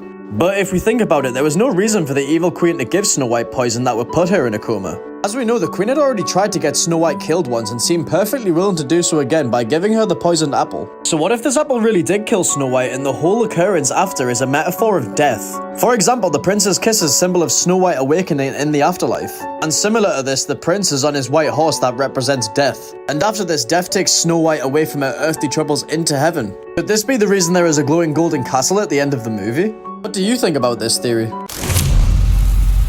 Snow White and the Seven Dwarfs. बच्चों के बीच it's one of the most famous fairy tales, पर परियों की कहानी के पीछे एक अजीब सी थियरी है। जैसे इस कहानी में यह बताया जाता है कि Snow White can only be saved by her true love's kiss, but in reality the makers were trying to show कि कैसे suppressed people like Snow White were only saved by someone who can have control over them. यहां तक कि seven dwarfs यानी जो 7 बौने थे, वो कोई आम बौने नहीं थे, बल्कि वो 7 डेडली सिंस को रिप्रेजेंट करते थे, जो है गुस्सा, जरूरत से ज्यादा खाना, लेजीनेस, एनवी, गुरूर, इग्नोरेंस और लालच। यहां तक कि कहानी में क्वीन के रोल के थ्रू मेकर्स ये दिखाना चाहते थे कि एक फॉरबिडन फ्रूट जो कि एक एप्पल था, वो असलियत में मेकर्स के हिसाब से बस करप्शन था, जो इंसान को मारने की हिम्मत रखता था। इन सारी कहानियों के पीछे ऐसे कई मेटाफर्स छुपे हैं जिसे या तो हम तब समझ नहीं पाए, या तो हमारे सामने उसे ऐसे दिखाया गया कि हमें वो एक फेरी टेल लगी। पर क्या आपको स्नो वाइट की असली कहानी के बारे में पता है? वो कहानी जिसे डिज्नी ने आपके सामने नहीं दिखाया। जर्मन के ग्रिम्स ब्रदर की किताब ग्रिम्स फेरी टेल, जो कि पहली बार 1812 में पब्लिश हुई थी, वो एक्चुअली में एक Bavarian noble woman Margaret von Waldeck की स्टोरी है, जिसकी कहानी भी कुछ ऐसी ही है। एक जलस मां, एक कॉम्प्लिकेटेड लव स्टोरी और एक ऐसी मौत जो आज तक लोगों के लिए मिस्ट्री है। जर्मनी के इस टेल को डिज्नी ने स्नो वाइट के नाम से पब्लिश किया, पर आज भी यह कहानी जर्मनी में उतनी ही फेमस है जितनी की पूरी दुनिया में है। This is not the first fairy tale by the Grimm brothers that was adapted by Disney. In Grimm's story, Cinderella, जो कि एक काफी पॉपुलर फेरी टेल है, उसमें कहानी बहुत ही अलग बताई गई है। असलियत में सिंड्रेला की कहानी के पीछे की सच्चाई कहें या कॉन्स्पिरेसी थियरी, वो डिज्नी के एडेप्टेशन से बिल्कुल अलग है। Surprise! Another Disney classic has a nightmarish origin story. In this version, Cinderella is named Aschenputtel. She has a nice family, her mom dies, her dad remarries, and she has cruel stepsisters and a mean stepmother. The prince invites all the beautiful women of the county to a ball to find his new wife. And despite the stepmother's best efforts, she makes it to the ball and looks great. She keeps going to the ball 3 nights in a row, but always runs away from the prince. Eventually, he sets up a trap that pulls one of her golden slippers off. Then, after the ball, he goes around town looking for the foot that fits. Aschenputtel's first stepsister cuts off her own toe to fit in the shoe. The second sister slices a chunk out of her heel. Finally, the prince comes back a 3rd time and is told there's another girl who's just a little Cinderella. So in the end, way fewer magical animals, no fairy godmother, but a lot more blood. The Disney fairy tale about Cinderella that we know today about is different than the one it is inspired from. Cinderella की इस कहानी में कहानी बिल्कुल अलग थी. The origin of the story was completely different. There is another fairy tale by Grimm's brothers, जिसे आज हम सिंड्रेला के नाम से जानते हैं. उसके पीछे एक दर्दनाक कॉन्स्पिरेसी है. The story of Cinderella is all about how child abuse and slavery was so common in that era, and how Cinderella's stepsisters crossed all the lengths to ensure they get the prince's attention.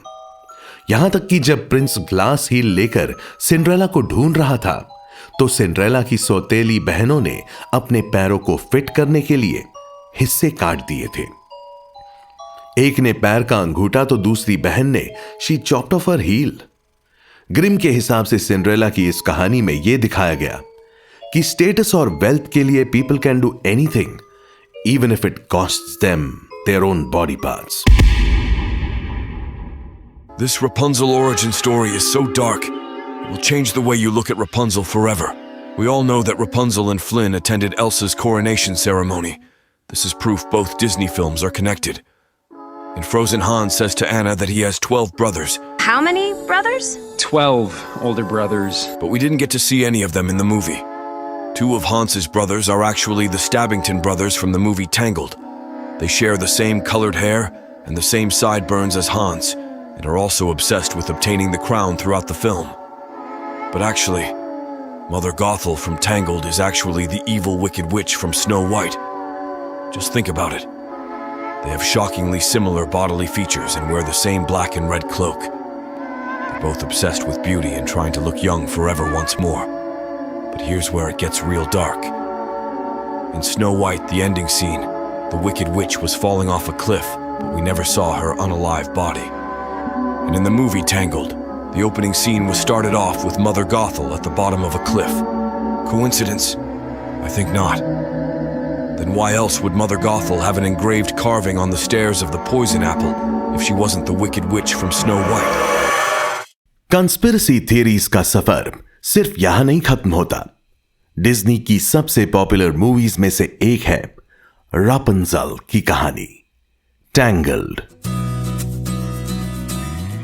Imagine अगर रापुंज़ल को जिस tower में बंद किया गया था वो कोई आम टावर नहीं बल्कि एक कल्ट का टावर हो. लेकिन रापुंज़ल के लंबे बालों के पीछे क्या कहानी है? रापुंज़ल की फेरी टेल्स में उसकी सौतेली मां ने उसे एक टावर के अंदर बंद कर दिया था, पर असलियत में वो उसकी मां नहीं बल्कि एक कल्ट की लीडर थी, जिसे इस बात पर भरोसा था कि रापुंज़ल उसकी दुनिया छोड़कर भाग सकती है. इसलिए उसे एक टावर में बंद कर दिया गया था. टावर में बंद करने के बाद रापुंज़ल के बाल काफी लंबे हो गए थे, as she wasn't allowed to cut her hair. But when a man got to know about a woman trapped in a tower वो उस औरत को ढूंढकर उससे मिलना चाहता था। अब मिलने से मेरा मतलब यह है कि उस आदमी ने रापुंज़ल को अकेले पाकर द मैन असॉल्टेड हर, और क्योंकि रापुंज़ल सालों से ह्यूमन कांटेक्ट से अलग थी, यानी उस अनजान आदमी के लिए रापुंज़ल को मैनिपुलेट करना इजी हो गया था। Which shows that not always a prince can save you, and sometimes the high authority can actually exploit those people who have nothing. There is a theory out there that says that actually the Powerpuff Girls are all in the brain of one psychotic child with a personality disorder. Now apparently this stems from a traumatizing upbringing involving abuse and bullying. The theory says that the girls all show 3 character traits imagined by Brenda in order to help her cope. I'm reading from the fan-made Brenda theory here. Blossom represents the girl that Brenda wanted to be. Brenda wanted to be mature and level-headed, a young girl that had an ego to boot. Bubbles represents her soft and bubbly side. She also symbolizes the innocence and submissiveness that Brenda had possessed in reality. On a few rare occasions, however, a bit of Brenda's aggressive nature would be manifested in Bubbles, and as a result, Bubbles is often shown as being rather feisty in the main series. Buttercup is Brenda's aggressive side. Buttercup was created from Brenda's thoughts of retaliating against her older brother, and Buttercup ultimately represents her dissatisfaction with her life. However, despite Buttercup representing her violent side, she's still shown as having hidden depths to her character. These depths, however, are most reserved for Bubbles' persona, as mentioned above. There we go. The theory continues by saying that Brenda dreams up a fictitious town and monsters in order to help her cope with her abusers, imagining herself taking them down. Who's Brenda? Coming in at number 9, one of the writers had a crush on underage girls. This is actually a bit inflammatory and, it's a bit of a horrifying theory. Powerpuff Girls 90s का एक ऐसा kid show जो शायद आजकल के हर adult को याद होगा। बबल्स, ब्लॉसम्स एंड बटरकप, एक साइंटिस्ट की वो 3 पावरफुल बच्चियां जो शहर को मोजो जोजो नाम के ईवल से बचाती थी। पर जितना ये कार्टून पॉपुलर हुआ, उससे ज्यादा पॉपुलर हुई थी इसकी conspiracy theories. One of my favorite theories around Powerpuff Girls is that they were born in an experiment.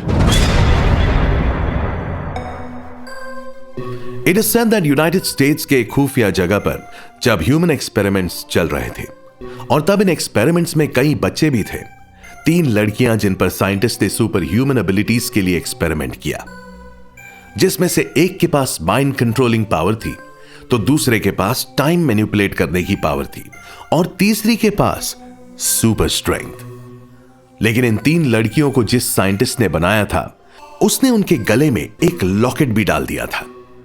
एक ऐसा लॉकेट जिससे वो तीनों लड़कियां उस साइंटिस्ट के कंट्रोल में रहे। But everyone wants to be free. And after facing harsh experiments, the girls decided to escape that place. And for that, they needed this remote control. The girls made a plan, and when the scientist was done with his another experiment, mind control करने वाली लड़की ने scientist के दिमाग को काबू कर उससे रिमोट वहीं छुड़वा दिया। साइंटिस्ट के जाने के बाद लड़कियों ने खुद को आजाद किया, and they created a havoc in the whole experiment centre. वो एक्सपेरिमेंट सेंटर में गार्ड्स को लॉक करके भागी, और भागने के बाद ऐसा माना जाता है कि वो दुनिया के कई कॉर्नर्स में दिखाई पड़ी थी। This story is supposed to be the original story of Powerpuff Girls. There is another theory which revolves around a mentally unstable child, जिसने अपनी बीमारी से कोप अप करने के लिए ब्लॉसम, बबल्स और बटरकप का सहारा लिया था। 3 personalities which helped Brenda, the child, in coping up with her disorder. These were some conspiracy theories around our favorite cartoons. मैं हूं Riyansh and I come up with some amazing interesting theories for you. For now, goodbye. But अगले episode में मैं आपको बताऊंगा एक ऐसी conspiracy theory which everyone is talking about today. Los Angeles में लगी हुई आग क्या सच में एक नेचुरल डिजास्टर है या एक सोची समझी चाल? जानने के लिए keep listening to the Indian conspiracy podcast.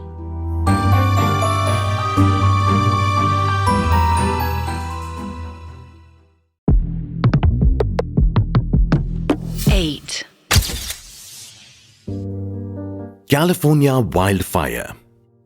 आपने कैलिफोर्निया सिटी एलए का नाम तो सुना ही होगा। लॉस एंजलिस अमेरिका जाना जाता है as the entertainment capital of the world.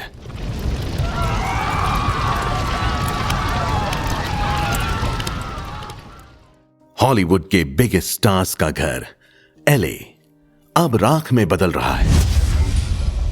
यह आग शुरू कैसे हुई?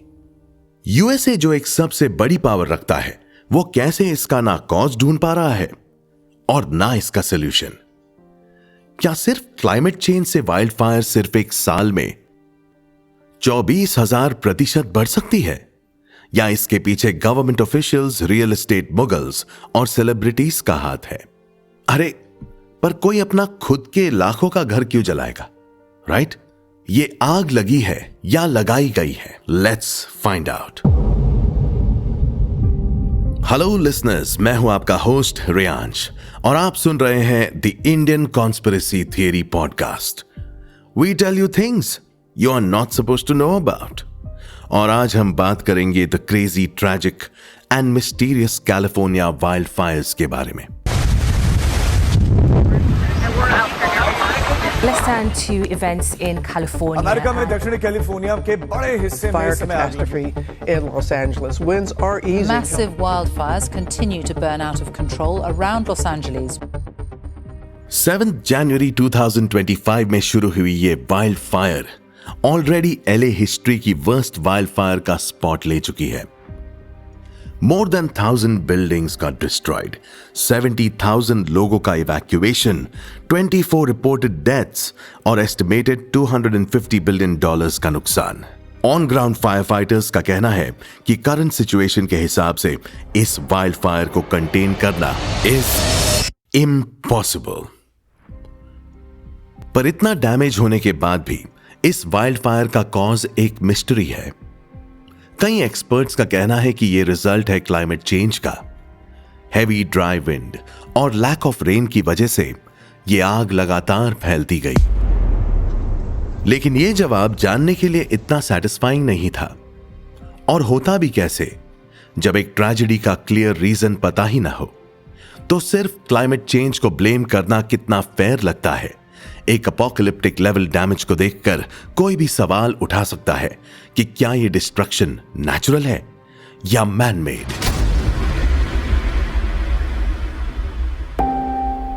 चलिए आते हैं सबसे पहली थियरी पे, डिस्ट्रैक्शन फ्रॉम एलियन ड्रोन्स। अभी हाल ही में कुछ हफ्तों पहले न्यू जर्सी में, जो लॉस एंजलिस से तकरीबन 4,000 किलोमीटर दूर है, कुछ ड्रोन्स की साइटिंग्स हुई थी। इन ड्रोन्स की आपको क्लियर वीडियोस और इमेजेस इंटरनेट पे मिल जाएंगी। इन मिस्टीरियस ड्रोन्स ने न्यू जर्सी की लोकल पब्लिक और वर्ल्ड वाइड मीडिया की अटेंशन ग्रैब करी और एक डर का माहौल भी क्रिएट कर दिया। लोगों के पास काफी सवाल थे। बात यहां तक पहुंच गई कि गवर्नमेंट बॉडीज ने जॉइंट स्टेटमेंट में जनता को एड्रेस करते हुए बोला था, these drones do not pose a threat to public safety. लेकिन इस स्टेटमेंट में मिसिंग थी clarity on the origin of these drones. कहां से आए ड्रोन्स? क्या यह गवर्नमेंट का कोई मास सर्वेलेंस प्रोजेक्ट है या उससे कहीं ज्यादा मिस्टीरियस? क्या ये एक्स्ट्रा टेरेस्ट्रियल ऑब्जेक्ट्स हैं, flying objects that do not originate from our world? Aliens और उस मिलिट्री के कनेक्शंस एक लंबे समय से चलती हुई कॉन्स्पिरेसी थियरी है जो यूएस गवर्नमेंट हमेशा से डिनाई करते आया है। And these sightings did not help their argument. इससे पहले मीडिया और general public in drone sightings में और डिग इन करते, अचानक से एलए हिस्ट्री की सबसे बड़ी वाइल्ड फायर शुरू हो जाती है और सारी अटेंशन उस पे शिफ्ट हो जाती है। अटेंशन गायब तो क्वेश्चंस गायब, और कुछ हफ्तों बाद ये साइटिंग्स ओल्ड न्यूज बन जाएंगी। इंटरनेट और लोग दोनों आगे बढ़ जाएंगे और गवर्नमेंट बिना कोई सफाई दिए चलती रहेगी। ये पहली बार नहीं है जब यूएस गवर्नमेंट को डिस्ट्रैक्शन क्रिएट करने के लिए अक्यूज किया जा रहा है। इनफैक्ट इन रीसेंट टाइम्स काफी गवर्नमेंट्स अक्यूज हुई हैं of distracting their public by using mediums like social media. पर क्या कोई भी गवर्नमेंट अपने राज छुपाने के लिए अपना और खुद की पब्लिक का इतना बड़ा नुकसान करेगी? यूएसए की पिछली साल की सबसे बड़ी क्राइम स्टोरी के सेंटर में हम पाते हैं पी डिडी को। पी डिडी, जिनका असली नाम शॉन कोम्स है, एक famous American wrapper, singer, record producer और एंटरप्रेन्योर है। हाल ही में शॉन डिडी कोम्स के against sexual assault, physical abuse और ह्यूमन ट्रैफिकिंग जैसे भयानक एलिगेशंस लगे हैं। कोम्स पर ड्रग्स और वायलेंस को लेकर भी कई इल्जाम लगे। इस इंसिडेंट ने डिडी के पब्लिक इमेज पर एक बड़ा डेंट डाल दिया और उनका नाम काफी नेगेटिव प्रेस में आ गया है। इस केस के बाद सिर्फ डिडी के कैरेक्टर पर नहीं, बल्कि पूरी हॉलीवुड इंडस्ट्री और उसकी क्रेडिबिलिटी पर भी सवाल उठने लगे हैं। डिडी के क्लोज एसोसिएट्स और उनके इंडस्ट्री के दोस्तों पर मानो इन्वेस्टिगेटर्स और पब्लिक दोनों की नजर जमी हुई है। डिडी पे लगने वाले चार्जेस एक बड़े डिबेट को फ्यूल करते हैं, जो सेलिब्रिटी पावर डायनामिक्स और अब्यूज ऑफ इन्फ्लुएंस पर फोकस करता है। कुछ सोर्सेस के मुताबिक इस केस से जुड़े हुए कुछ ऐसे फाइल्स हैं जो अभी तक पब्लिक के लिए सील्ड है, और उन फाइल्स में हॉलीवुड के काफी बड़े नाम शामिल हैं। इन रिपोर्ट्स को देखा जाए तो कुछ ऐसे रेवलेशंस हो सकते हैं जो कई लोगों के करियर के लिए खतरनाक साबित हो, और हो सकता है कि उनका करियर खत्म हो जाए। ये फाइल्स अगर रिलीज होती हैं तो इसमें से कई शॉकिंग डिटेल्स बाहर आ सकती हैं। अभी के वक्त में पब्लिक और मीडिया का प्रेशर बहुत ज्यादा बढ़ गया है, और दोनों ही चाह रहे हैं कि ये सील्ड फाइल्स खोली जाए ताकि सच्चाई सामने आ सके। लोग चाहते हैं कि उन फाइल्स में जो सीक्रेट्स छुपाए गए हैं उनकी अकाउंटेबिलिटी को समझा जाए। ऐसे सेंसिटिव मैटर्स में गवर्नमेंट और प्राइवेट इन्वेस्टिगेटर्स को यह प्रेशराइज किया जा रहा है कि वो ट्रांसपेरेंसी दिखाएं और एक स्ट्रॉन्ग आंसर प्रोवाइड करें। यह फाइल अगर लीक होती है तो यह सिर्फ कंसर्न्ड इंडिविजुअल्स के लिए ही नहीं, बल्कि पूरे इंडस्ट्री और उसके इनर वर्किंग्स के लिए एक टर्निंग पॉइंट हो सकती है, जिससे कहीं ना कहीं पुरानी गलतियां और कवर अप्स भी सामने आएंगे। डिडी के खिलाफ सबसे ज्यादा एविडेंस कहां मिला? उनके खुद के घर में। अब कई सारे celebrity houses were yet to be investigated, और इससे पहले वो इन्वेस्टिगेट होते, most of these celebrity houses got destroyed in these wild fires. क्या यह अक्यूज्ड सेलेब्स के लिए एक ह्यूज लॉस है या एक blessing in disguise? A lot of people are speculating कि इन वाइल्ड फायर्स के पीछे पी डिडी इन्वॉल्व्ड हो सकता है। डिडी करंटली जेल में है, but that does not clear him, क्योंकि यह पहली बार नहीं होगा जब किसी ने जेल के अंदर से क्राइम एग्जीक्यूट किया हो। इस केस में कुछ कई मशहूर और बड़े नाम शामिल हैं, जिसमें पी डिडी भी इंक्लूडेड है, जो कि पिछले कई डेकेड से म्यूजिक और एंटरटेनमेंट इंडस्ट्री पर अपना कब्जा बनाए हुए हैं। पी डिडी जैसे हाई प्रोफाइल पर्सनालिटीज का इस पूरे सिचुएशन से जुड़ना अपने आप में काफी सिग्निफिकेंट है, क्योंकि उनका नाम अब तक इंडस्ट्री के डोमिनेंट फिगर्स में रहा है। इस कंटेक्स्ट में अगर कवर अप के लिए कुछ भी बड़े कदम उठाए जा रहे हैं तो यह किसी तरह से भी नया या अनएक्सपेक्टेड नहीं होगा, क्योंकि जब इतना बड़ा नेटवर्क और ऐसे पावरफुल लोग इन्वॉल्व होते हैं तो उनके पास अपने पर्सनल और प्रोफेशनल इंटरेस्ट को बचाने के लिए वो भी किसी भी हद तक जा सकते हैं। ऐसे सिचुएशंस में जहां इन्फ्लुएंस और पावर का चक्कर हो, वहां इंफॉर्मेशन को छुपाने या बदलने की कोशिश होगी। बट डज दैट मीन कि सेलिब्रिटीज ने अपने करियर को आग लगने से बचाने के लिए पूरी इंडस्ट्री जला दी? After losing his own house in the LA wildfire, Mel Gibson, एक फेमस हॉलीवुड एक्टर, डायरेक्टर और प्रोड्यूसर, ने नेशनल टीवी पर लीडर्स की लैक ऑफ प्रिपरेशन को क्रिटिसाइज किया, पर उसके साथ साथ उन्होंने एक और बड़ा सवाल उठाया, क्या ये आग जानबूझकर लगाई गई है? दरअसल लॉस एंजलिस में काफी समय से एक बड़े अर्बन रीस्ट्रक्चरिंग की बात चल रही है। इस रीस्ट्रक्चरिंग में सिंगल फैमिली होम्स को कन्वर्ट करके हाई डेंसिटी हाउसिंग बनाने की प्लानिंग है। अब अगर सोचा जाए तो किसी भी सिटी की हाउसिंग को रिस्ट्रक्चर करना बहुत कॉम्प्लेक्स और चैलेंजिंग टास्क होता है, और एलए जैसे पॉश शहर में जहां हर दूसरे घर में कोई हाई प्रोफाइल इंसान रहता हो, वहां पे तो ये काफी ज्यादा कॉम्प्लिकेटेड हो सकता है। सोचो, आपको अपने प्रोसेस की शुरुआत कहां से करनी होगी। शायद सबसे पहले आपको पूरी सिटी को टेम्पररी तौर पर खाली करना पड़ेगा। जैसा मैंने आपको पहले बताया, एलए में जो रीसेंट फायर्स आए हैं, उन्होंने 70,000 लोगों को अपना घर छोड़ने पर मजबूर कर दिया है, और यह नंबर अभी भी बढ़ता जा रहा है। आग से जो मैसिव डैमेज हुआ है, वो सिर्फ घरों को तबाह नहीं कर रहा, बल्कि पूरे इलाकों को खाली कर रहा है।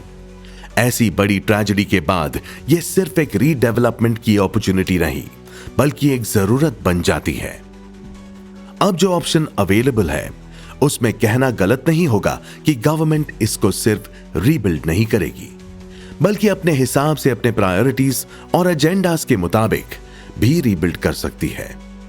मेल ने यह भी क्लेम किया कि इंस्टीट्यूशन की इनकॉम्पिटेंस सिर्फ लैक ऑफ प्लानिंग नहीं है, पर इनफैक्ट प्लान का हिस्सा है।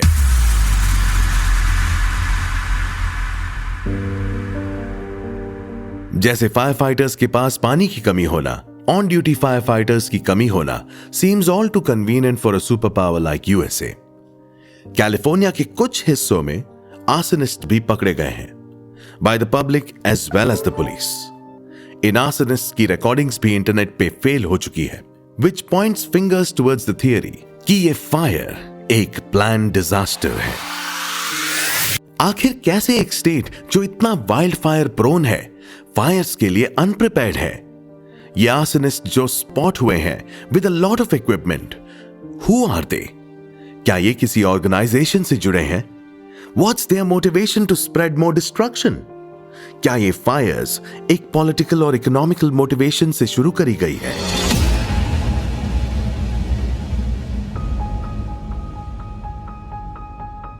कैलिफोर्निया वाइल्ड फायर एक ऐसे विजुअल हमारे सामने लाती है जो हमने एज ह्यूमंस अभी तक हिस्ट्री में देखे नहीं है।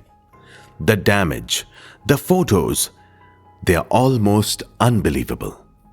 जब सिचुएशन मामूली नहीं होती, तो उसके कारण को मामूली मान के एक्सेप्ट करना मुश्किल होता, जिसकी वजह से आज वाइल्ड फायर में ह्यूमन ग्रीड, एलियन इन्वेजन और करप्टेड गवर्नमेंट सब एक पॉसिबिलिटी लगते हैं। What do you think is happening? क्या इतनी बड़ी ट्रेजेडी के पीछे एक्सट्रीमली पावरफुल लोगों का हाथ है, या जिन्हें हम खुद पावर देते हैं, गवर्नमेंट बॉडीज, उनका? और या इस ह्यूमन ट्रेजेडी के पीछे कोई और इंटेलिजेंट लाइफ है? And is this the beginning of the end?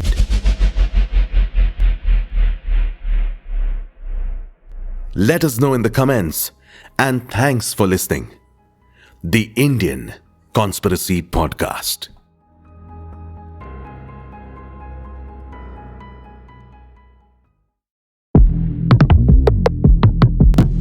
Eight.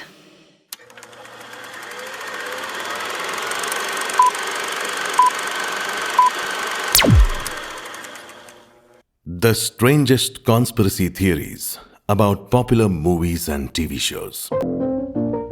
एक फिल्म इंसान को बहुत कुछ सिखाती है। Sometimes it could be human behavior, और कभी हमारी सोसाइटी के बारे में कुछ। But there are films जिनके बारे में माना जाता है कि they were trying to say much more than what they presented. एक hidden commentary, some hidden messages about parts of society that we don't know about. Hello listeners, मैं हूं आपका होस्ट रियांश, और आप सुन रहे हैं Indian conspiracy podcast. We tell you things you are not supposed to know about.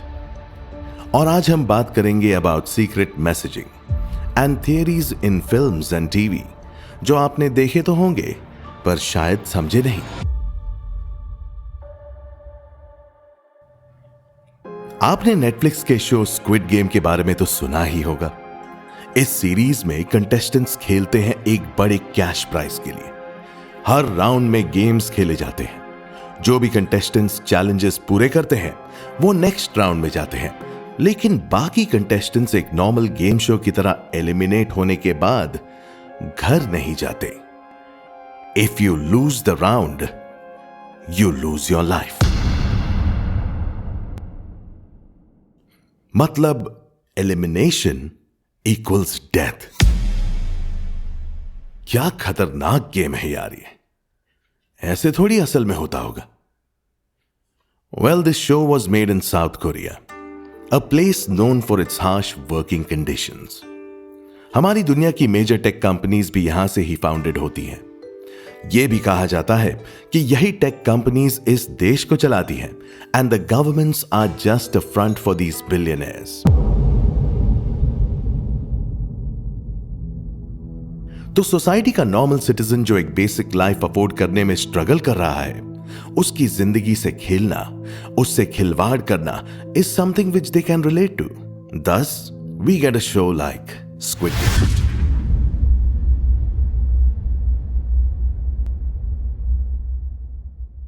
(1988) में south Korea को मौका मिला था ओलंपिक्स होस्ट करने का, जो किसी भी देश के लिए एक बड़ी अचीवमेंट और एक बहुत बड़ी अपॉर्चुनिटी होती है। The Olympics not only attracts but also invites media from all over the world. और उससे सिर्फ गेम नहीं बल्कि पूरा देश और उसकी सिचुएशन कैप्चर होती है। साउथ कोरिया 80s में एक रिफॉर्म स्टेज में था। सड़कें गरीब बच्चों और ड्रग एडिक्ट से भरी हुई थी। साउथ कोरिया और उसके लीडर्स को ओलंपिक से पहले ही इस सिचुएशन का कोई तोड़ निकालना था। चीजें बेहतर करने का टाइम तो उनके पास था ही नहीं, पर चीजें बेहतर हैं यह दिखाना is not the most difficult thing to do. और फिर शुरू हुई रोड्स की सफाई, जिसमें वो धूल नहीं हटा रहे थे। Instead they started kidnapping people including kids were picked up from the streets, और उनको ले जाया गया था to a facility called Brothers Home. वैसे इनिशियली इसको दिखाया ऐसे गया था जैसे मानो ये गरीब लोगों के हित में बनाया गया है, जहां उनके पास सारी फैसिलिटीज होंगी और बेसिकली स्टेट आपका ध्यान रखेगा। A solution for the homeless. Well, the truth was far away from it.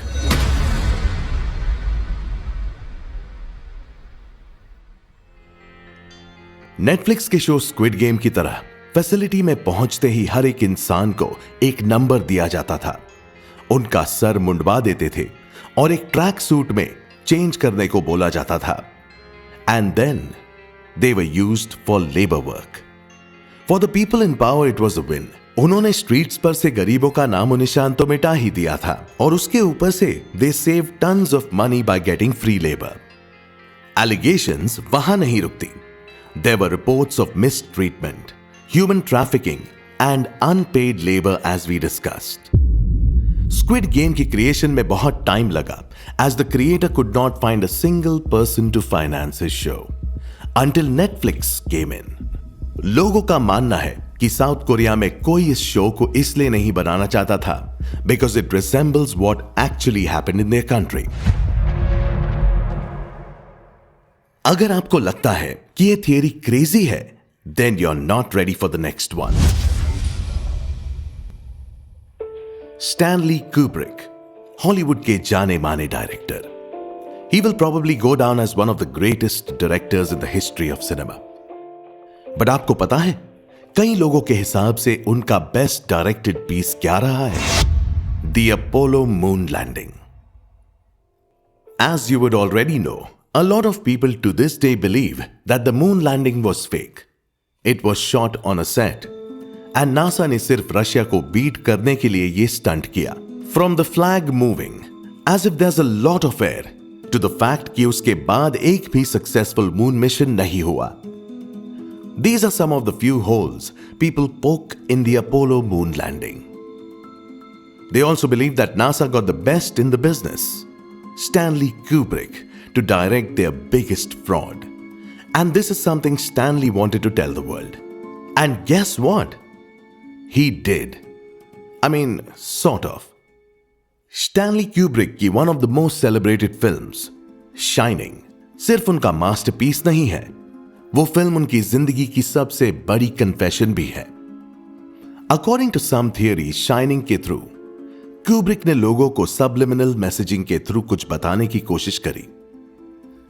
He's not only filmed the moon landing, but also bears the burden of keeping the biggest secret of his life. Maybe this secret ate Stanley up.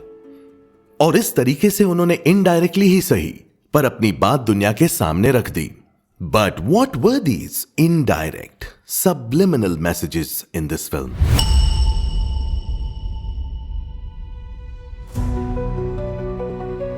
शुरू करते हैं सबसे apparent signal पर, changing the room number. Shining की story एक adaptation है of Stephen King's book with the same name.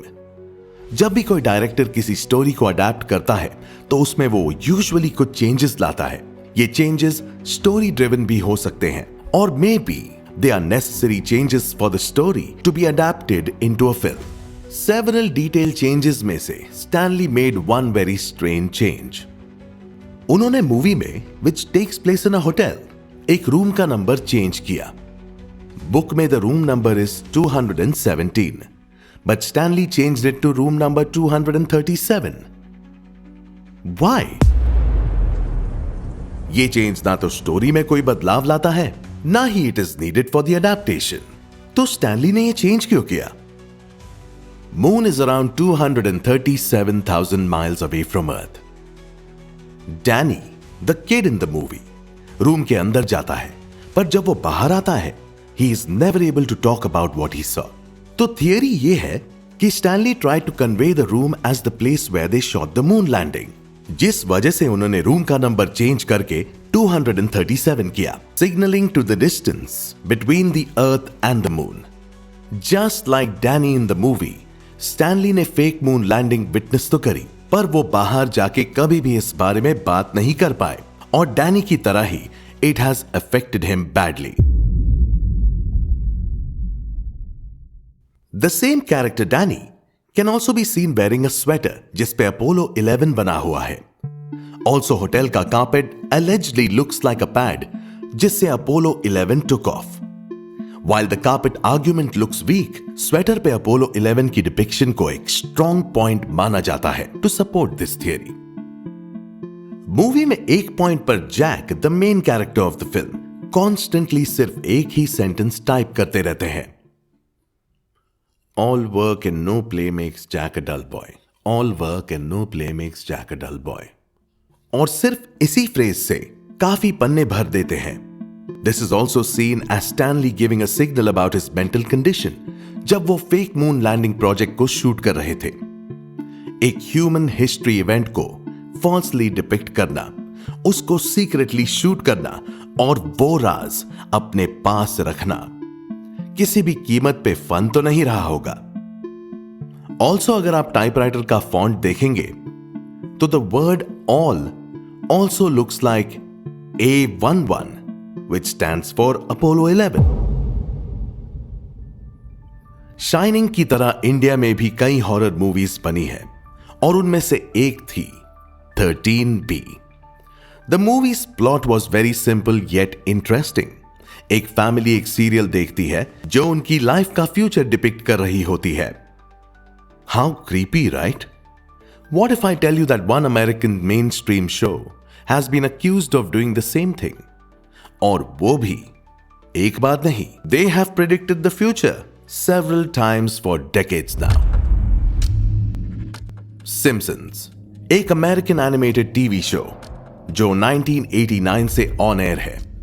It has been observed that Simpsons has predicted major future world events so many times कि लोगों को almost एक doubt सा होने लगा, and that is how major theories emerged. Simpsons had predicted Donald Trump becoming president, and that too way before जब Trump politics के आसपास भी नहीं था। 1995 में एक एपिसोड टेलीकास्ट हुआ था जिसमें they showed a smartwatch. That is way before we had anything that was a smart device.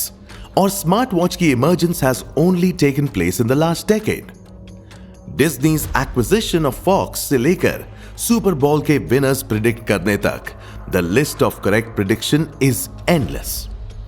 In fact, 1993 के एपिसोड में they showed a pandemic level flu named Osaka, जिसका origin एशिया से ही है, which sounds too familiar to COVID, which started in 2020 and originated from China. But how are they able to do this again and again? कुछ theories का मानना है that the makers of the show have access to elite groups. अब चाहे तो ये Illuminati भी हो सकता है या some other powerful group. क्या ये information उन्हें इन elite group से मिलती है, which they then put in the show to signal the general public of what is going to happen in the future? क्या ये सारे major world events pre-planned है and that is why they are able to get the predictions right? Because they are not really predictions but solid facts.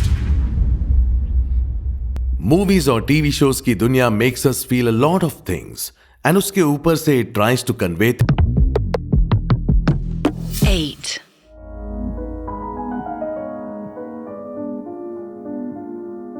अगर आपसे पूछा जाए that what's the most mysterious element about the planet we live in? Is it the dense Amazon forest? Or is it the ever-expanding universe जिसकी history में our planet is a mere blip? Well, at least we are able to observe the universe to some extent. I would argue कि mysterious तो वो हुआ जो हम अभी तक observe भी नहीं कर पाए, जिसके लिए we don't even have to leave our planet. We have only explored 5% of our oceans. The rest is still a mystery. इतनी टेक्नोलॉजिकल डेवलपमेंट के बाद भी the depth of our seas is still a mystery.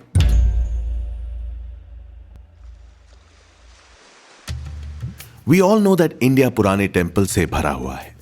There are so many stories on miracles, so many folklores about these temples. कुछ अगर खुद भगवान ने बनाए हैं, तो कुछ ऐसे हैं जिनके आर्किटेक्चर के पीछे आज भी कई सवाल आते हैं. But do you know, कुछ ऐसे टेम्पल्स भी हैं जो समुंदर के नीचे छिपे हुए हैं. उन्हें लेकर कई कॉन्स्पिरेसी थियरीज हैं. Do you think that these temples are made by humans or it's a work of God? क्या राज है इन छिपे हुए मंदिरों में?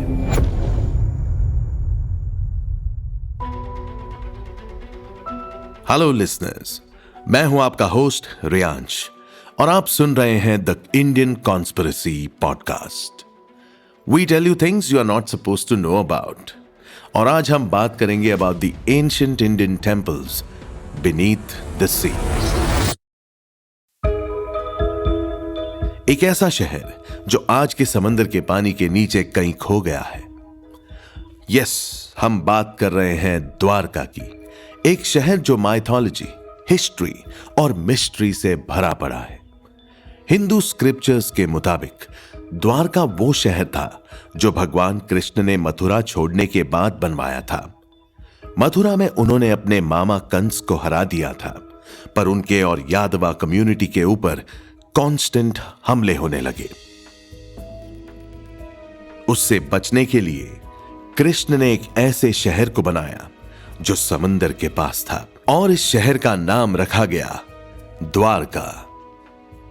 द्वार का मतलब होता है डोर और का मतलब होता है ब्रह्मा, यानी मोक्ष का द्वार.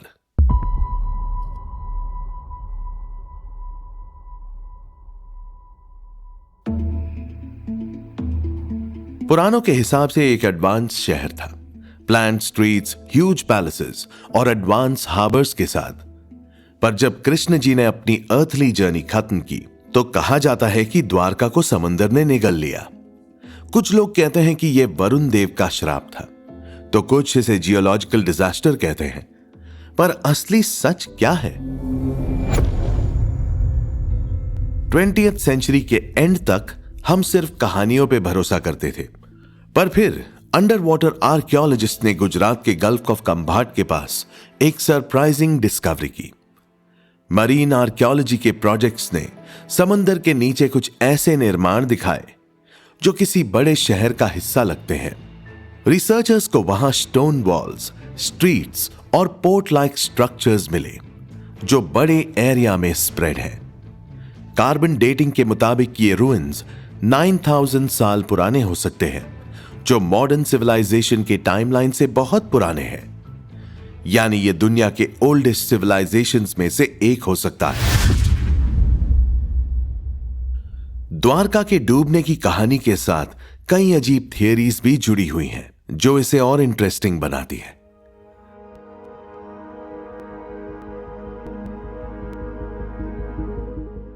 कुछ लोगों का मानना है कि द्वारका पुराने समय का अटलांटिस था, एक एडवांस सिविलाइजेशन जो नेचुरल डिजास्टर के कारण गायब हो गया। रूइंस का स्केल और उनका डिजाइन ये इशारा करता है कि यह शहर बहुत एडवांस था।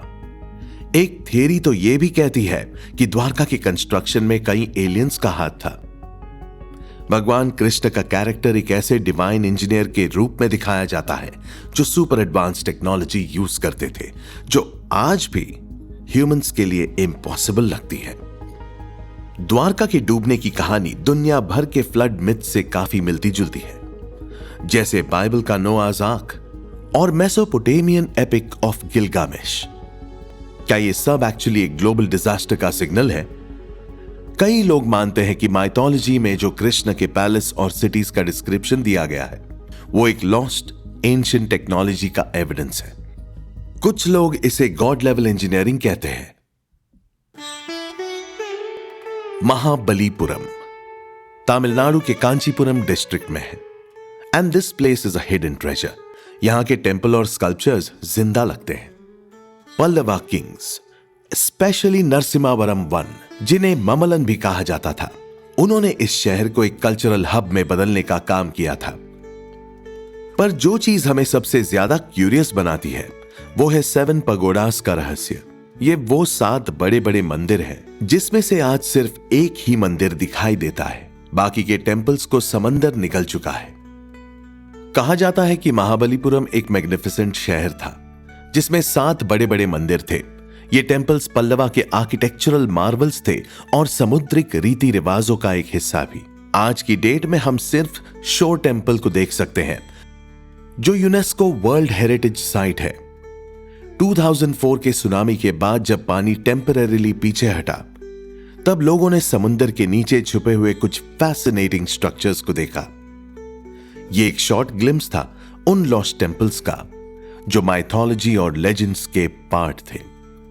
इसके बाद आर्कियोलॉजिस्ट्स और साइंटिस्ट्स ने अंडर वाटर सर्वे शुरू किए और ऐसे रेमनेंट्स मिले जो प्राचीन शहर और टेंपल्स होने का स्ट्रॉन्ग एविडेंस देते हैं।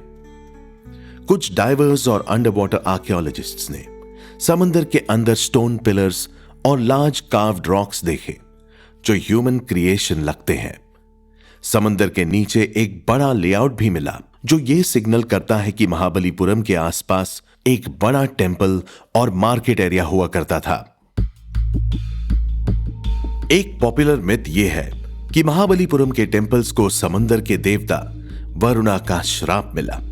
लेजेंड कहता है कि यहां के टेंपल्स और शहर का आर्किटेक्चर इतना मैग्निफिसेंट था कि देवता इनके खिलाफ हो गए। इस वजह से समंदर का पानी बढ़ा और उसने सारे मंदिरों को डुबा दिया, सिर्फ एक को छोड़कर। कई थियरिस्ट्स महाबलीपुरम में भी एटलांटिस का कनेक्शन मानते हैं। उनका कहना है कि यह एक एडवांस्ड कोस्टल सिविलाइजेशन थी जो किसी नेचुरल डिजास्टर की वजह से गायब हो गई। क्या महाबलीपुरम टेंपल्स किसी एंशिएंट एनर्जी ग्रिड का हिस्सा थे? कई ऐसे लोग हैं जो ये मानते हैं कि यहां के टेंपल्स कॉस्मिक अलाइनमेंट और एनर्जी हार्नेस करने के लिए बनाए गए थे। अगर ये सच है तो ये नॉलेज उनको कैसे मिली और किस टेक्नोलॉजी का यूज किया गया? जो एक टेंपल आज भी दिखाई देता है वो है शोर टेंपल, जो बे ऑफ बंगाल के साथ खड़ा है। यह टेंपल शिवा और विष्णु को समर्पित है और इसकी क्राफ्ट्समैनशिप वर्ल्ड फेमस है। टेंपल के स्कल्पचर्स और कार्विंग्स पल्लवास के अनमैच्ड इंजीनियरिंग का एक बहुत अच्छा प्रोडक्ट है। महाबलीपुरम के टेंपल्स को लेकर एक और इंटरेस्टिंग बात यह है कि यहां के स्टोरीज के मुताबिक पांडवास का कनेक्शन भी इस जगह से है। 5 रथास जो यूनिक मोनोलिथिक टेंपल्स है, उन्हें पांडवास के नाम पर रखा गया है। यह अभी भी एक डिबेट का पॉइंट है कि क्या महाबलीपुरम का हर लेजेंड सच है। या सिर्फ लोगों का creative imagination? Mahabalipuram is filled with such stories. जो स्ट्रक्चर्स समुंदर से दिखते हैं वो शायद सिर्फ उस सिविलाइजेशन की शुरुआत का एक पार्ट है।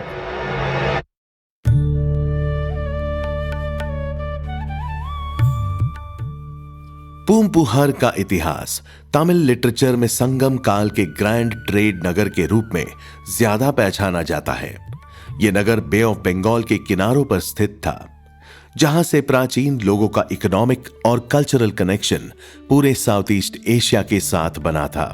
सिलापट्टिकरम एक फेमस तमिल एपिक का सेंटर स्टेज है पूम्पुहर, जिसमें इस नगरी को एक वेल्दी पोर्ट सिटी के रूप में दिखाया गया है। उस समय पूम्पुहर फॉरेन ट्रेड का एक इंपॉर्टेंट पार्ट था, जहां से तमिल स्पाइसेस, पर्ल्स और फाइन टेक्सटाइल्स जाने जाते थे। आज जो जगह एक छोटी सी साइड टाउन है, वो एक समय ग्रैंड सिटी थी, जो समुंदर के बढ़ते पानी के कारण अपनी शान खो चुकी है। लेकिन 2004 के सुनामी के बाद हुआ एक अंडर वाटर सर्वे इसके नाम से जुड़ी कहानियों को मजबूती देता है। समुद्र के नीचे मिलने वाले प्रूफ का कहना है कि पूम्पुहर एक एडवांस सिविलाइजेशन का प्रतीक था, लेकिन टाइम के साथ इस समृद्ध नगर का पूरा पार्ट सबमर्ज्ड हो गया और इसकी वजह से ही हिस्टोरियंस और आर्कियोलॉजिस्ट को इसके एग्जिस्टेंस को रीडिस्कवर करना पड़ा।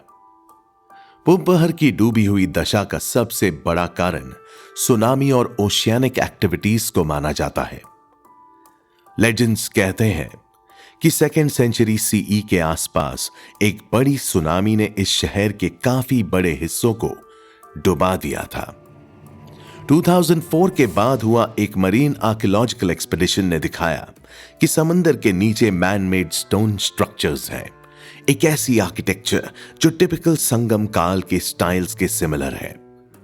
लार्ज रिंग बेल्स, अर्न्स और पेवमेंट्स ने प्रूफ दिया कि यहां एक टाइम पर एक थ्राइविंग सिटी थी। समंदर के अंदर सबमर्ज स्ट्रक्चर्स के बीच एक टेंपल लाइक बिल्डिंग और इंट्रिकेटली कार्व्ड स्टोन्स भी मिले हैं। लेजेंड्स कहते हैं कि पूम्पुहर के समंदर के किनारे शिवा के लिए एक भव्य मंदिर बना था, लेकिन टाइम के साथ सब कुछ समंदर निकल गया। एंशिएंट तमिल लिटरेचर मनी मेकलाई कहता है कि नगरी के लोगों ने एथिकल लाइफ को छोड़ दिया था और इसलिए समुद्री देवताओं ने उन्हें पनिश किया, जो सुनामी बनकर आया। क्या ये एक मेटाफर है या सच्चाई? ये अब तक एक डिबेट का मुद्दा है। बहुत सारे हिस्टोरियंस और मरीन आर्कियोलॉजिस्ट मानते हैं कि पूम्पुहर किसी तमिल अटलांटिस का पार्ट था। एडवांस सिटी प्लानिंग और सिस्टमैटिक ट्रेडिंग रूट सजेस्ट करते हैं कि पूम्पुहर किसी यूनिफाइड द्रविडियन सिविलाइजेशन का एक बड़ा सेंटर था। पूम्पुहर का नाम शिवा की स्टोरी से भी जुड़ा है। लोकल लेजेंड्स कहते हैं कि शिवा और पार्वती यहां अपनी डिविनिटी सेलिब्रेट करने आए थे। एंशिएंट तमिल सिविलाइजेशन को कॉस्मिक अलाइनमेंट और एडवांस्ड मैथमेटिकल अंडरस्टैंडिंग के लिए भी जाना जाता है। क्या पूम्पुहर के आर्किटेक्चर में भी कुछ ऐसे सीक्रेट्स थे? कुछ अंडर वाटर एविडेंस इंडिकेट करते हैं कि यहां कंसेंट्रिक पैटर्न्स वाले रोड्स और हाउसिंग स्ट्रक्चर्स बने थे। क्या यह तमिल ज्योमेट्री और एंशिएंट ग्रिड सिस्टम्स का एक और सबूत है? लेजेंड कहता है कि Tamil temples align the celestial stars से। क्या उनकी प्लानिंग एक हायर कॉस्मिक साइंस के प्रिंसिपल्स पे बेस्ड थी? आज की तारीख में अंडर वाटर एक्सप्लोरेशन और कार्बन डेटिंग के जरिए पूम्पुहर के सीक्रेट्स को समझने की कोशिश चल रही है।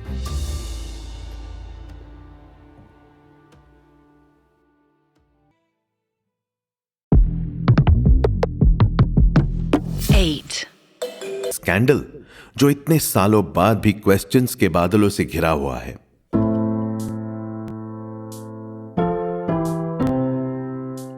हेलो लिसनर्स, मैं हूं आपका होस्ट रियांश और आप सुन रहे हैं the Indian conspiracy podcast. We tell you things you are not supposed to know about. और आज हम बात करेंगे इंडिया के बोफोर्स स्कैंडल की। सो फर्स्ट ऑफ ऑल, क्या है ये बोफोर्स? तो बोफोर्स एक स्वीडिश आर्म्स कंपनी है जो स्पेशलाइज करती है मिलिट्री इक्विपमेंट मैन्युफैक्चरिंग करने में। यह कंपनी अपनी हाउइत्जर गन्स के लिए बहुत फेमस है और ऐसा कहा जाता है कि इन गन्स के निशाने से कोई भी नहीं बच सकता।